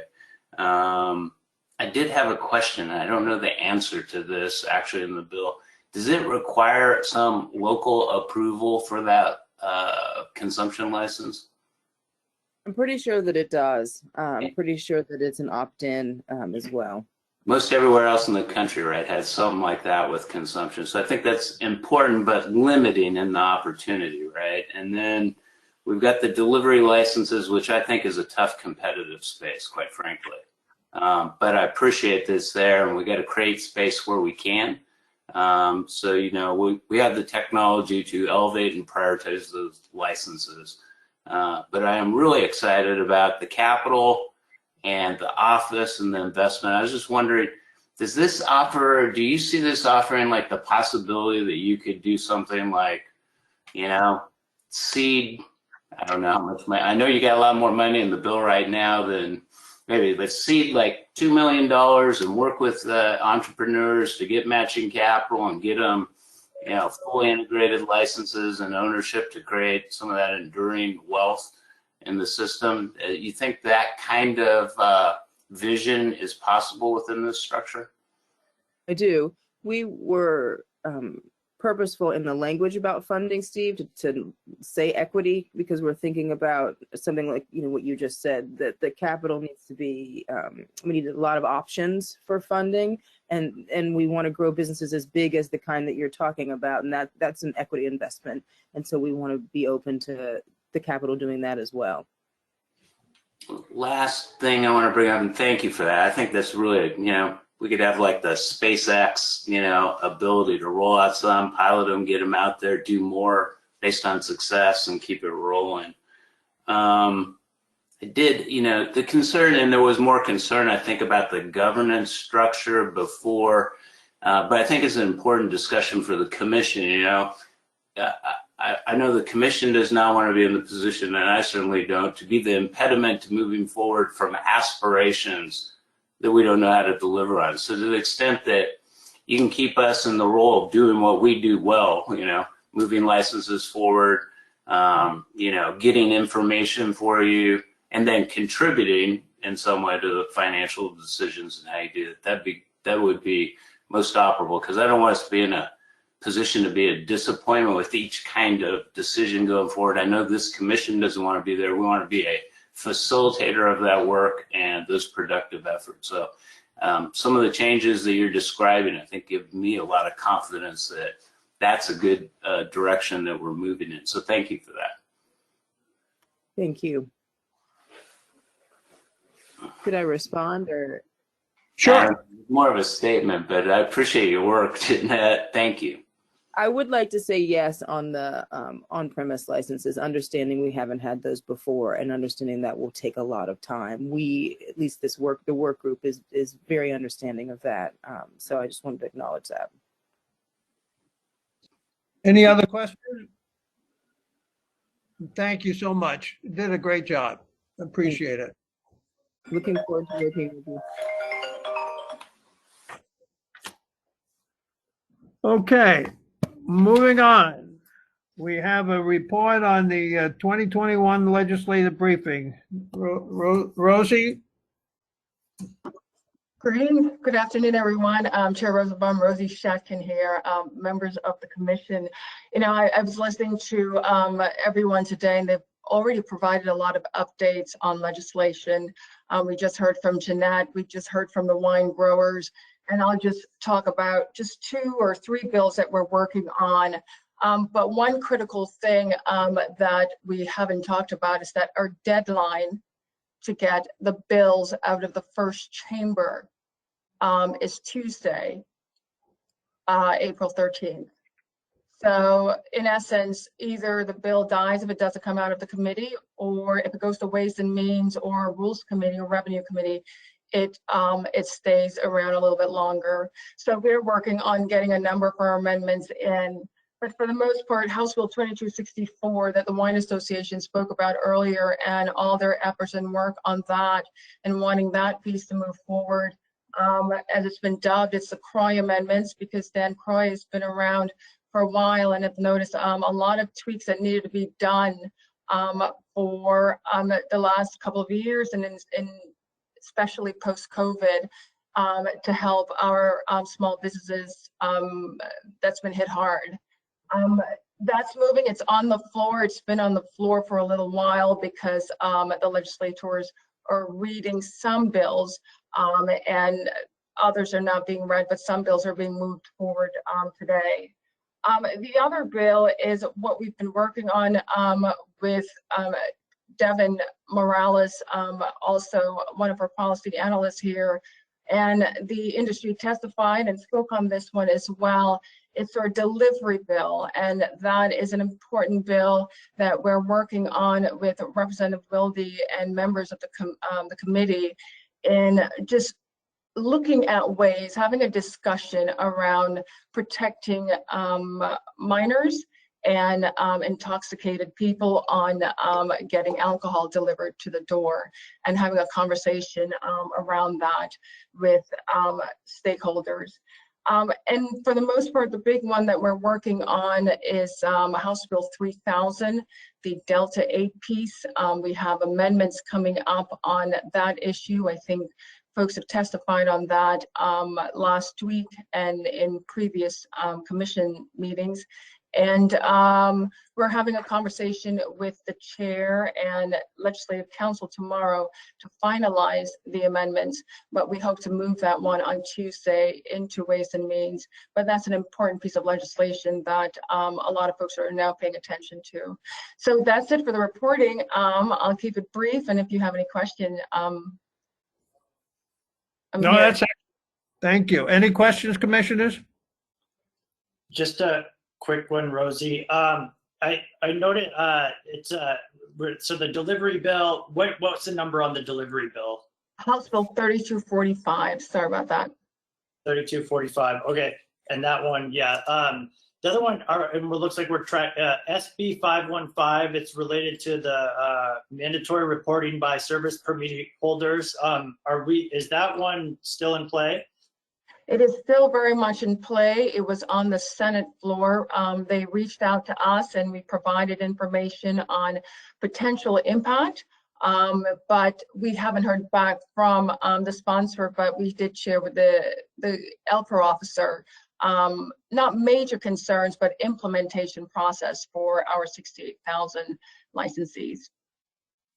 Yeah, I wasn't going to express concern. I was almost, I know, almost right before COVID hit. I know Commissioner Floyd was there as well. We were looking at some of the rules around, making sure that our licensees are vigilant around some of the issues of, human trafficking and things like that. It's a bigger problem than I think we realized, and I think the alcohol and the industry is in a unique position. I know that some of the private interests, the wholesalers, have taken up the cause of really being good eyes out for that. So wherever that goes, I'm kind of encouraged by it, just because I think it's one of those things where it's a little outside of our scope, but it's one of those things that as a industry or as a larger, it's one of those things we can have eyes on. So anyways, I don't know all the specifics on it, so I don't want to talk out of turn, but I thought I was somewhat encouraged to hear about it. So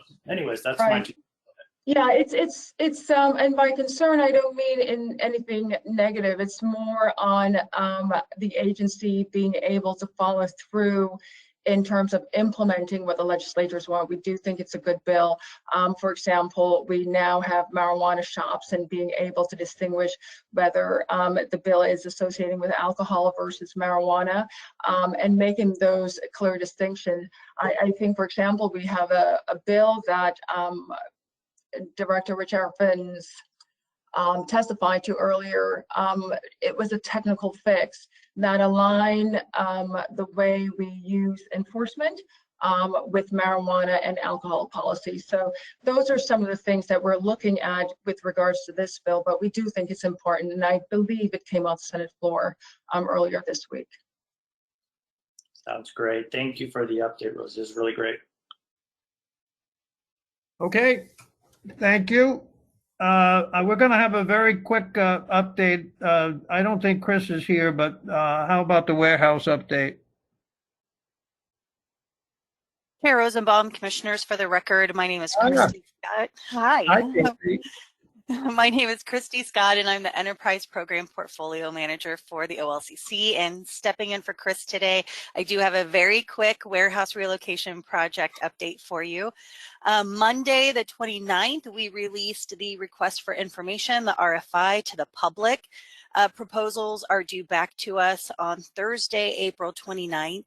This is the very first step in the procurement process, which is really just to identify what plots of land are available.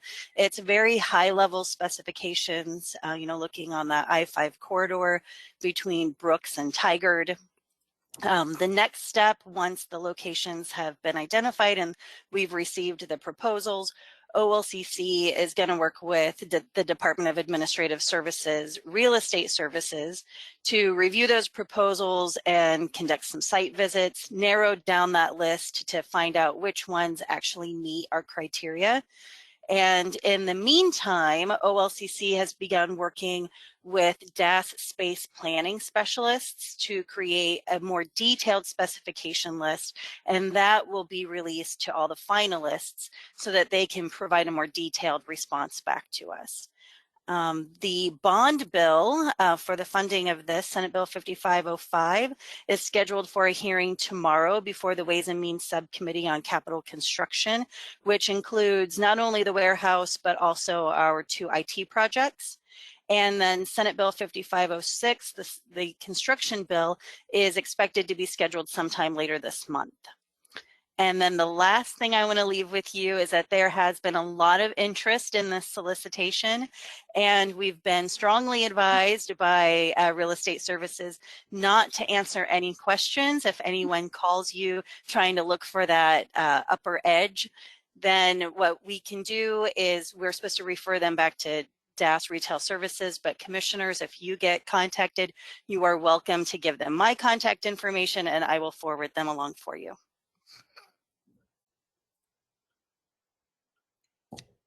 Excellent. Thank you. Can you guys hear me? Yes, we sure can. Okay. All right. Next thing is the compliance. First on the alcohol. Commissioners, any question on the Route 99? Yes, for the record, my name is Mary Ann Christian and I'm with the Administrative Hearings Divisions. Today we have the 1 alcohol stipulated settlement for your consideration and I'm available for questions. Thank you. Any questions? Okay. Laura, please take the roll. Chair Rosenbaum. Commissioner Harper here. I move to ratify the stipulated settlement agreement for Route 99 Roadhouse as proposed by staff. Commissioner Curran? And Chairman, I think she might have dropped off the meeting a little bit ago. She might have had. I think she did have a work appointment and was going to have to drop off about noon. Okay. Okay. Commissioner Floyd? Yes. Commissioner Harper? Yes. Commissioner Melinas? Yes. Commissioner Palcic? Yes. Commissioner Raval? Yes. Chair Rosenbaum? Yes.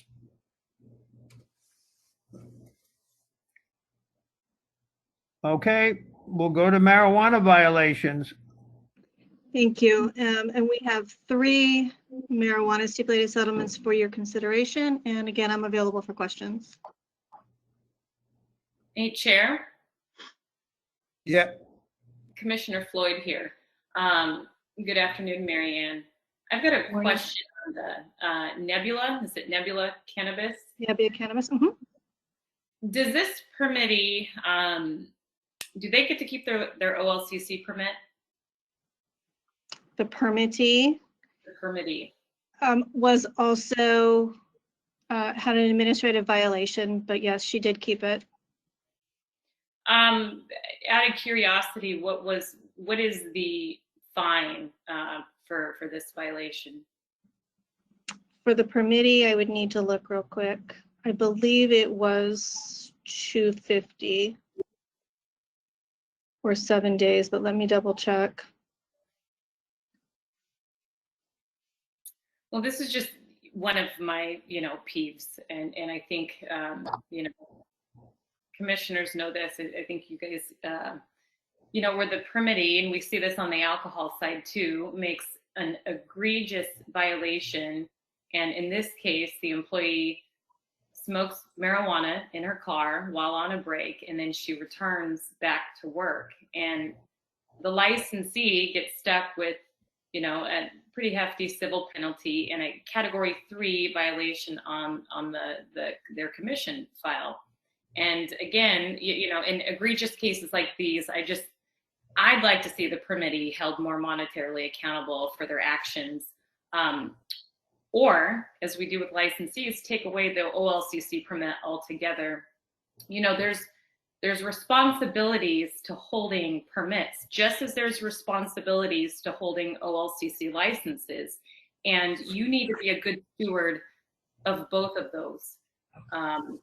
So this is just one of my big things with permittees. So, Chair, that's all. Thank you. And Commissioner Floyd, the sanction schedule is something that is written into rule. So the way that it would need to be addressed would be to change the rule such that we could consider something other than what we did. This particular one is a Category 3. We treat all Category 3s the same. And that is exactly what happened in this case. Yeah, Mary Ann, I'm very, very well aware of that. Thank you.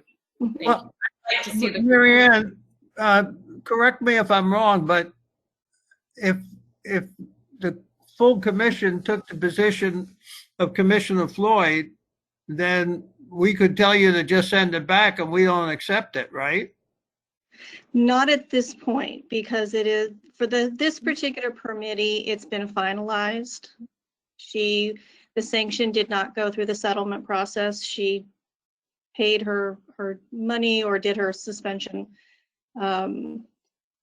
If you want to change it in the future, you would need to go through the RAC process and do it. I'm having a difficult time. Why are we here looking at this if we can't change it?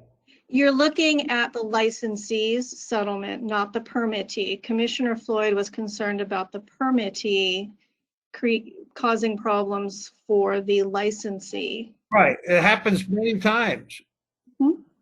It happens many times. We see many cases like this. Mm-hmm. Many. We do.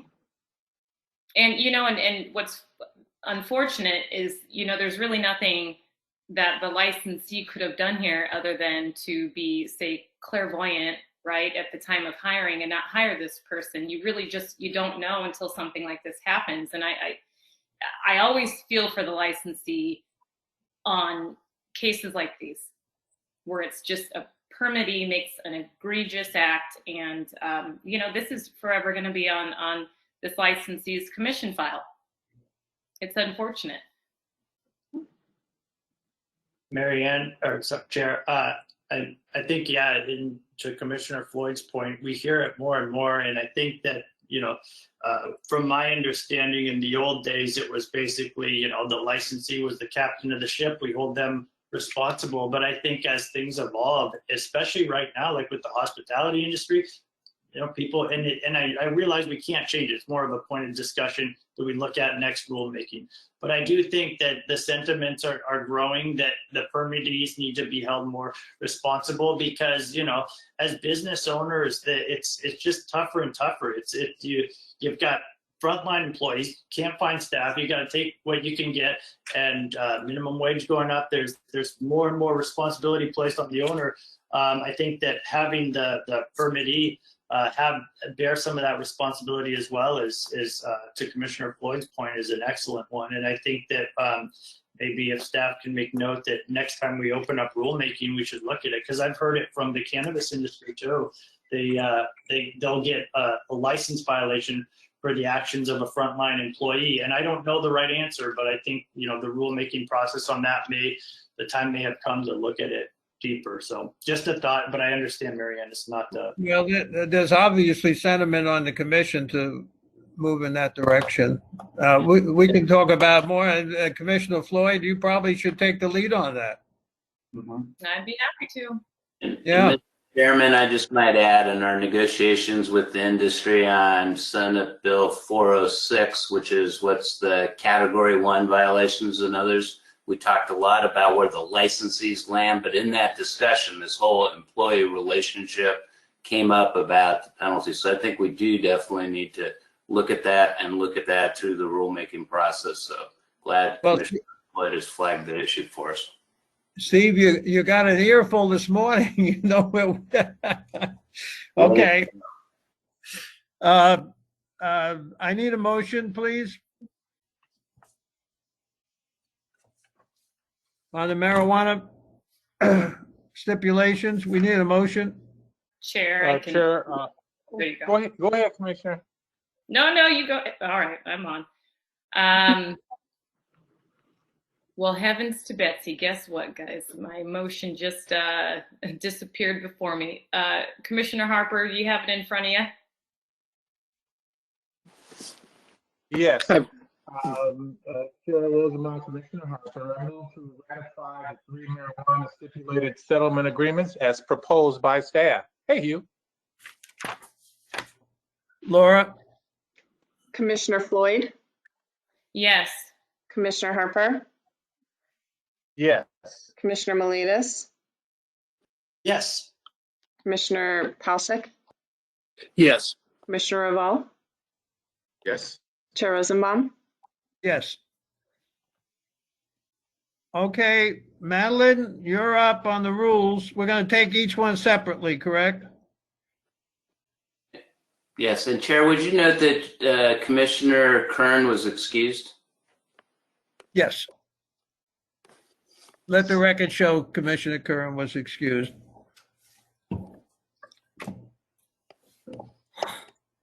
Well, good afternoon, Chair Rosenbaum and Commissioners. For the record, my name is Madeline Kane, Policy Coordinator for the Oregon Liquor Control Commission.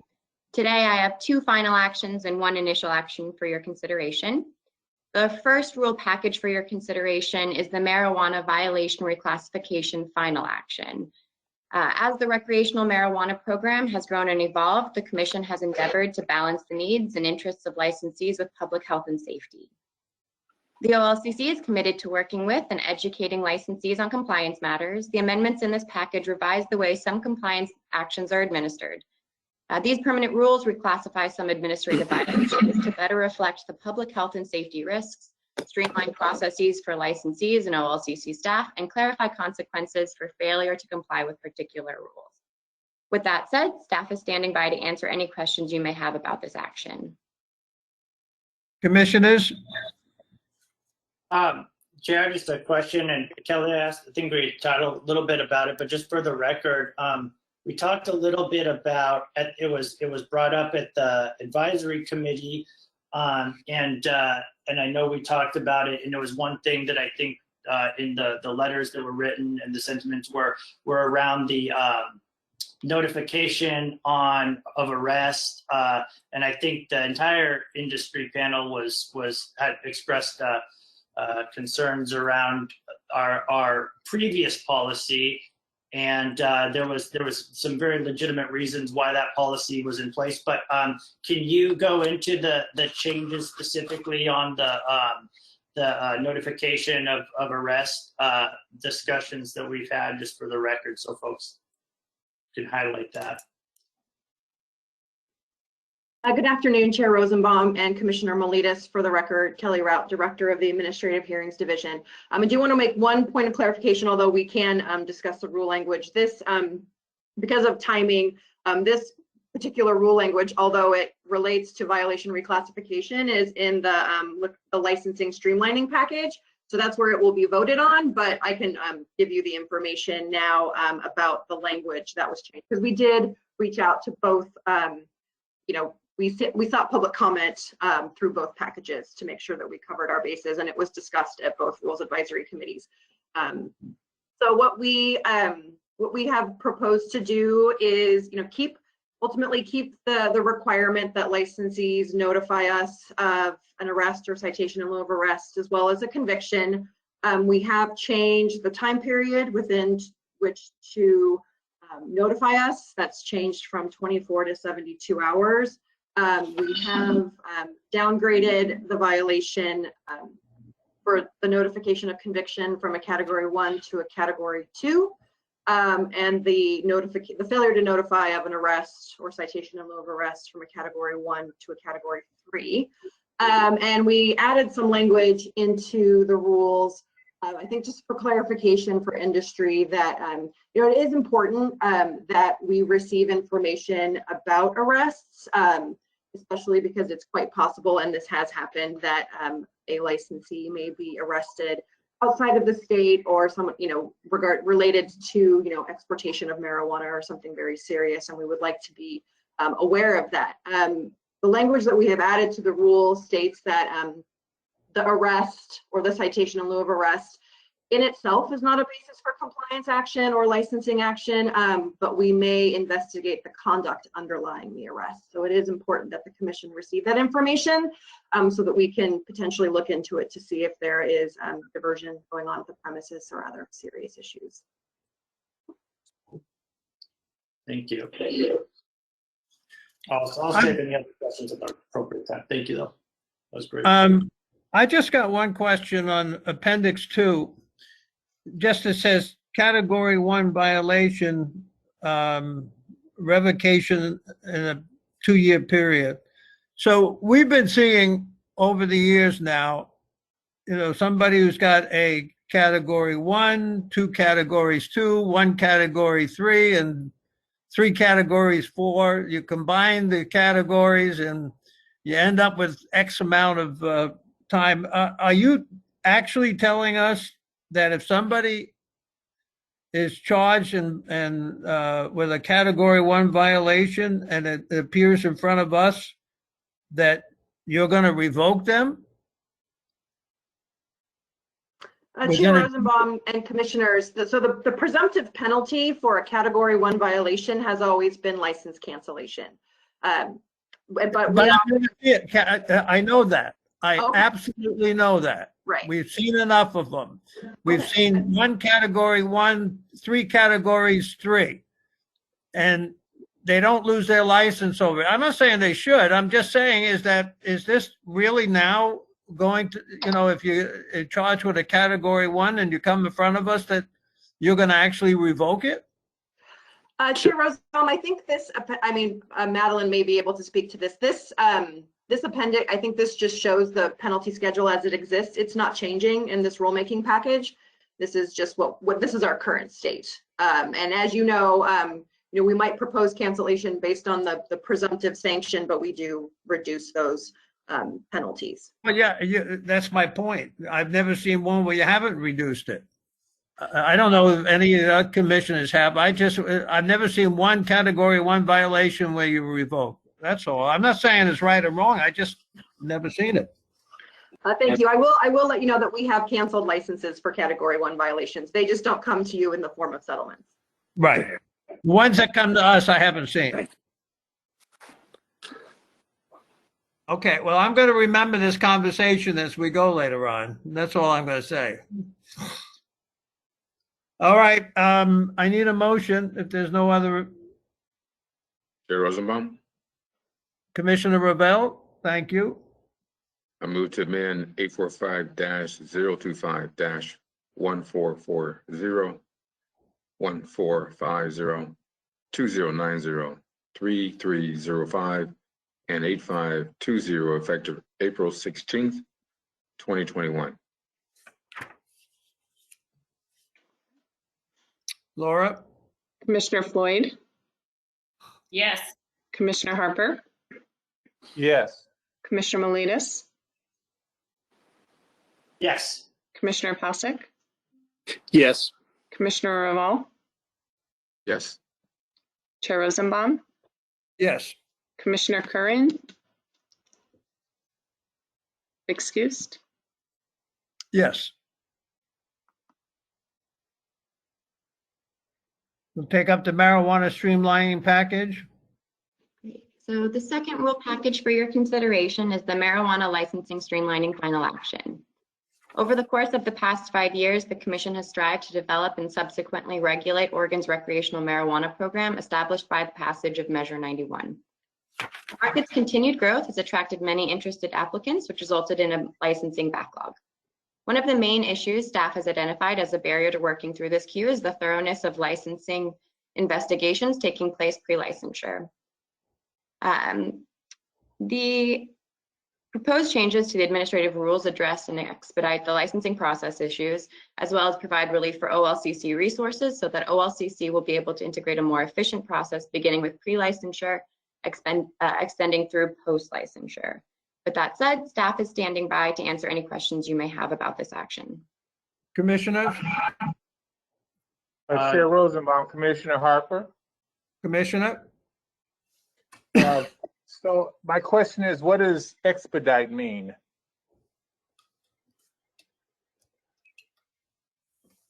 Date, time, or a delivery in regards to the new ruling? I think Jason was on, or Director Hansen was on, but, oh, there you are, Jason. I'll defer to you. Yes, hello. For the record, it's Jason Hansen, the Director of Licensing with OLCC. Chair and Commissioner Harper, question as it relates to expediting really is speaking to all aspects of our process in receiving and accepting, processing new applications, renewal applications. We are working more expeditiously, more quickly, more efficiently through our processes. And these changes in rules have allowed us to, through review, we've evaluated steps that we've incorporated over the course of the last 5 years that were initially felt to be important, determined to be important, with what was unknown as marijuana was legalized in the state, and what we determined to not provide any good value with our additional layers of review or work. So in many cases, we've removed some things that from the process, certain requirements in documentations or forms. In other cases, we've removed it from the initial phase of applying for a license and moved it to the, once you're licensed, we will evaluate these issues or these concerns, or we will capture this information and documentation once you're licensed. That's really what that's speaking to. Did that answer your question? Well, in the past, when we started, Measure 91 became available, we had specific dates and times, 45 days, 90 days, 180 days. I didn't see that in these proposals. So did we just take out the specific days or specific numbers and just put the word expedite in for dates? So if you're speaking to, we have a KPM that was, in my understanding, I wasn't in my role at the time, but we have a key performance measure legislatively required for us to meet in the processing of marijuana licenses, which was adopted, I understand, is the same one we have for alcohol licenses, which is 75 days. And so we have that's still present. We have never met that up until this effort. So we haven't changed 75 days, right? Absolutely not. In fact, we've internally adopted enhanced and more stricter expectations of ourselves, and are continuing to develop our own performance management plan that will keep us at that level, if not below that level. And in fact, the first quarter of this year, we were able to finally meet that number.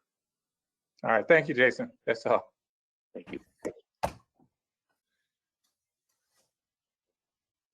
Chair, just more of a comment again. Thank you for all this hard work. I think as we talked about with Jeanette and the equity stuff, I think that the licensing is obviously, it's been an evolving thing, and this is I think that as the licensing, whenever there's clarification, and I think to Commissioner Harper's point, whether there's sort of clear benchmarks to be met, the agency always meets them. And so I think that's one thing I've noticed, and would encourage just the communication, setting of benchmarks and meeting of benchmarks is always good. And when we talked about this at the last time we talked about it, I was very appreciative of staff, and they've done a fantastic job. It's been evolving. I want to be sure I don't leave anybody out. I know this has been a long process, and Director Hansen's done a fantastic job, and all the folks that have been with the agency over the years, I know have done a really good job at working hard to bring us to where we're at. So thank you again to the team. This has been a great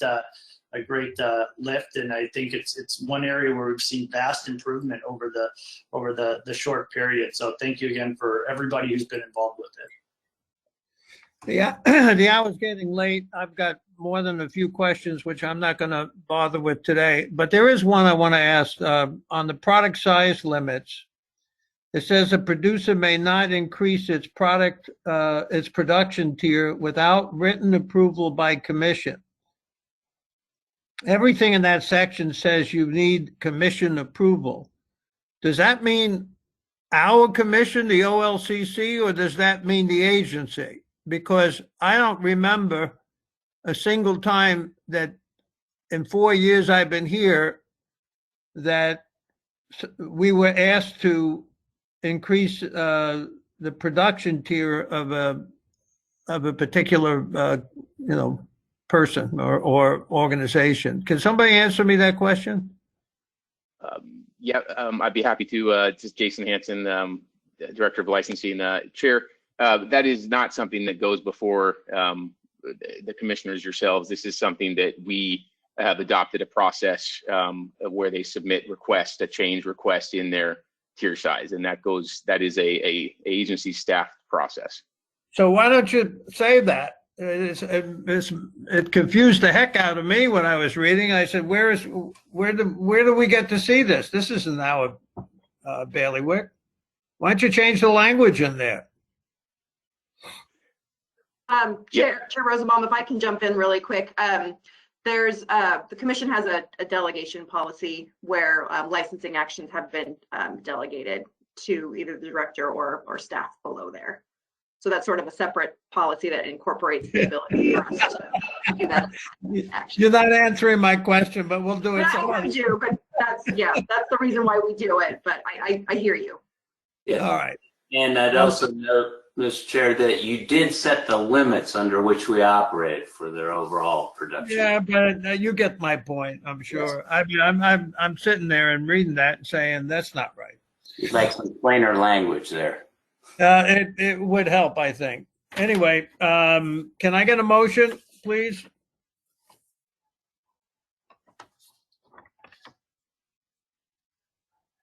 Chair Rosenbaum, Commissioner Harper here. Commissioner, you're reliable. Thank you. Well, we're talking about the in regard to the streamline package, correct? Is that correct? The streamline package? Yeah, it's kind of hard to hear you. Oh, all right. Oh, thank you. I move to amend OAR 845025 10 115 1030 1045 1080 1090 1100 1115 1132 1135 1160 1200 2040 2045 2500 and 3210 effective April 14th 2021. Laura? Commissioner Floyd? Yes. Commissioner Harper? Yes. Commissioner Miletus? Yes. Commissioner Palcic? Yes. Commissioner Raval? Yes. Chair Rosenbaum? Yes. Commissioner Curran? Is excused. Violation of reclassification package phase 3. Okay, so the third rule package for your consideration is an initial action to initiate permanent rulemaking on the third phase of the marijuana violation reclassification project. The Oregon Liquor Control Commission continues its commitment to working with industry members, the public, and public health and safety partners to update and clarify administrative rules relating to recreational marijuana compliance and violations. This rule package is the second in a string of rule packages relating to marijuana violation reclassifications. This phase of rule amendments will be a comprehensive approach to reclassifying violations, clarifying categories, and procedural and policy revisions. With that said, staff is standing by to answer any questions you may have about this action. So this is the one where category 1 means category 1, right? All right. Any questions, commissioners? Go ahead, Hugh. Sorry. Oh, sorry. I just looking at the within 48 hours, which I think is good, immediately notify the commission of any equipment failure or outage lasting 30 minutes or more. I see that we're looking at changing that to within 48 hours. We just went over the arrest notification. I was wondering if I'm looking at times that are different. I didn't know if there was any reasoning behind the 48 versus the 72 on that. Is there a reason for? I know we're going from immediately, which makes sense. Honestly, we've run into that before. It's somewhat tricky. So I get within 48 hours. But how did you rest on 48?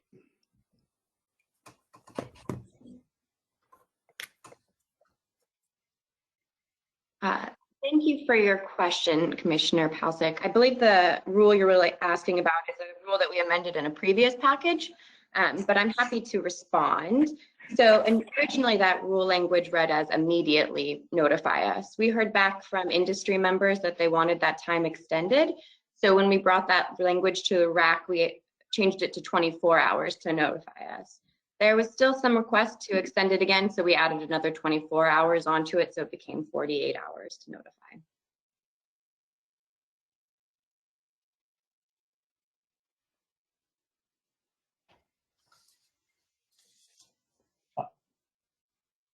Chair? Yes. Commissioner Floyd here. I love this program. I think this is a great program. I think this is some awesome work. And I would personally love to see this type of program, verification of compliance program on the alcohol side of things. Where are we at with this? Is there any desire to move that over to the alcohol sides of things? I don't. I'm for it. Staff. Really, huh? Well, I can jump in here really quick, Commissioner Floyd and Chair Rosenbaum. Again, Kelly Rout, Director of the Administrative Hearings Division. Yeah, I do. You have brought up that before, and it's something we've been thinking about. We have a lot of rules open on the alcohol side, but with workload, we haven't quite gotten to making changes there. So this is I think something that we can talk about in there. So, but it's on my list, my very, very long list. I just have to say this is some great work by the agency, and I love seeing it, especially for these lower level, less offensive violations. I think it's great. So good work. That's one more item you can add to your calendar, Commissioner Floyd. You should push that if you want. I totally agree. I mean, we're sitting as a commission, right? We could tell them what we think are priorities. Yeah, no, I think it's some great work, and it helps bridge, some gaps there. Again, with not the egregious things, we're talking about just those less offensive, teachable moments. So great work. Commissioner Rosenbaum, this is Rich Evans. I can add to that maybe to tell everybody where we're at if you want to do that. Sure. If you got to do it quickly because I got to get everybody out of here in a reasonable time. Go ahead, Rich. It'll be quick. So for the record, this is Rich Evans, Senior Director of License and Compliance.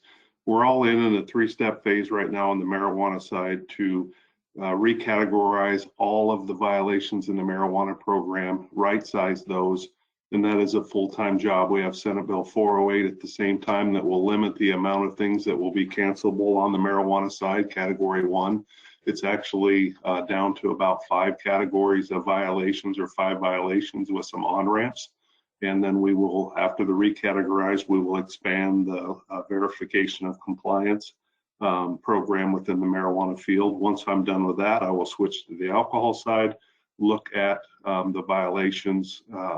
Commissioner Floyd has brought up the point, and it's on the marijuana side also, that we need to look at the penalties for the workers permit and recategorize those, and then open up some type of verification of compliance program on the alcohol side. The whole goal is to have the commission only see the most serious violations and reduce the work that we have in our AHD unit, and frankly work very hard with the industry on our enforcement priority, which is voluntary compliance.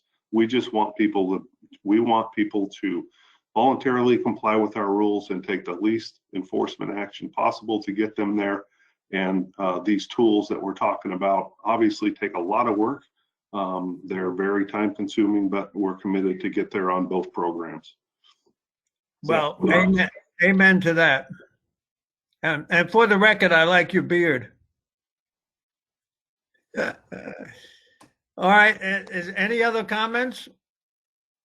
Thank you again to staff for everything. I think it's been really helpful to we had those meetings over the summer. The industry wrote the list. I think as we tick off boxes, I think that's the way, because there's always, as a regulatory agency, there's always got to be enforcement. But I think as we've built bridges and really had definable goals, I think it's gone a long way in building trust between industry, agency, and moving the ball forward for everybody. So thank you to staff, thank you to industry, and glad we're on to phase 3. Thank you.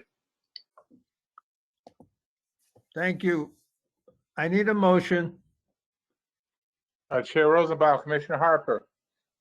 Thank you, I move to initiate rulemaking and to hold a rulemaking hearing at staff's discretion.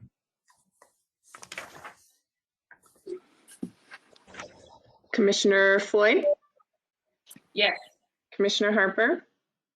Yes. Commissioner Miletus? Yes. Commissioner Pasek? Yes. Commissioner Raval? Yes. Chair Rosenbaum? Yes. Commissioner Curran? Excused. Steve, you got any brief comments before we close? You're muted, Steve. Thank you, commissioners. Thanks, Chairman Rosenbaum.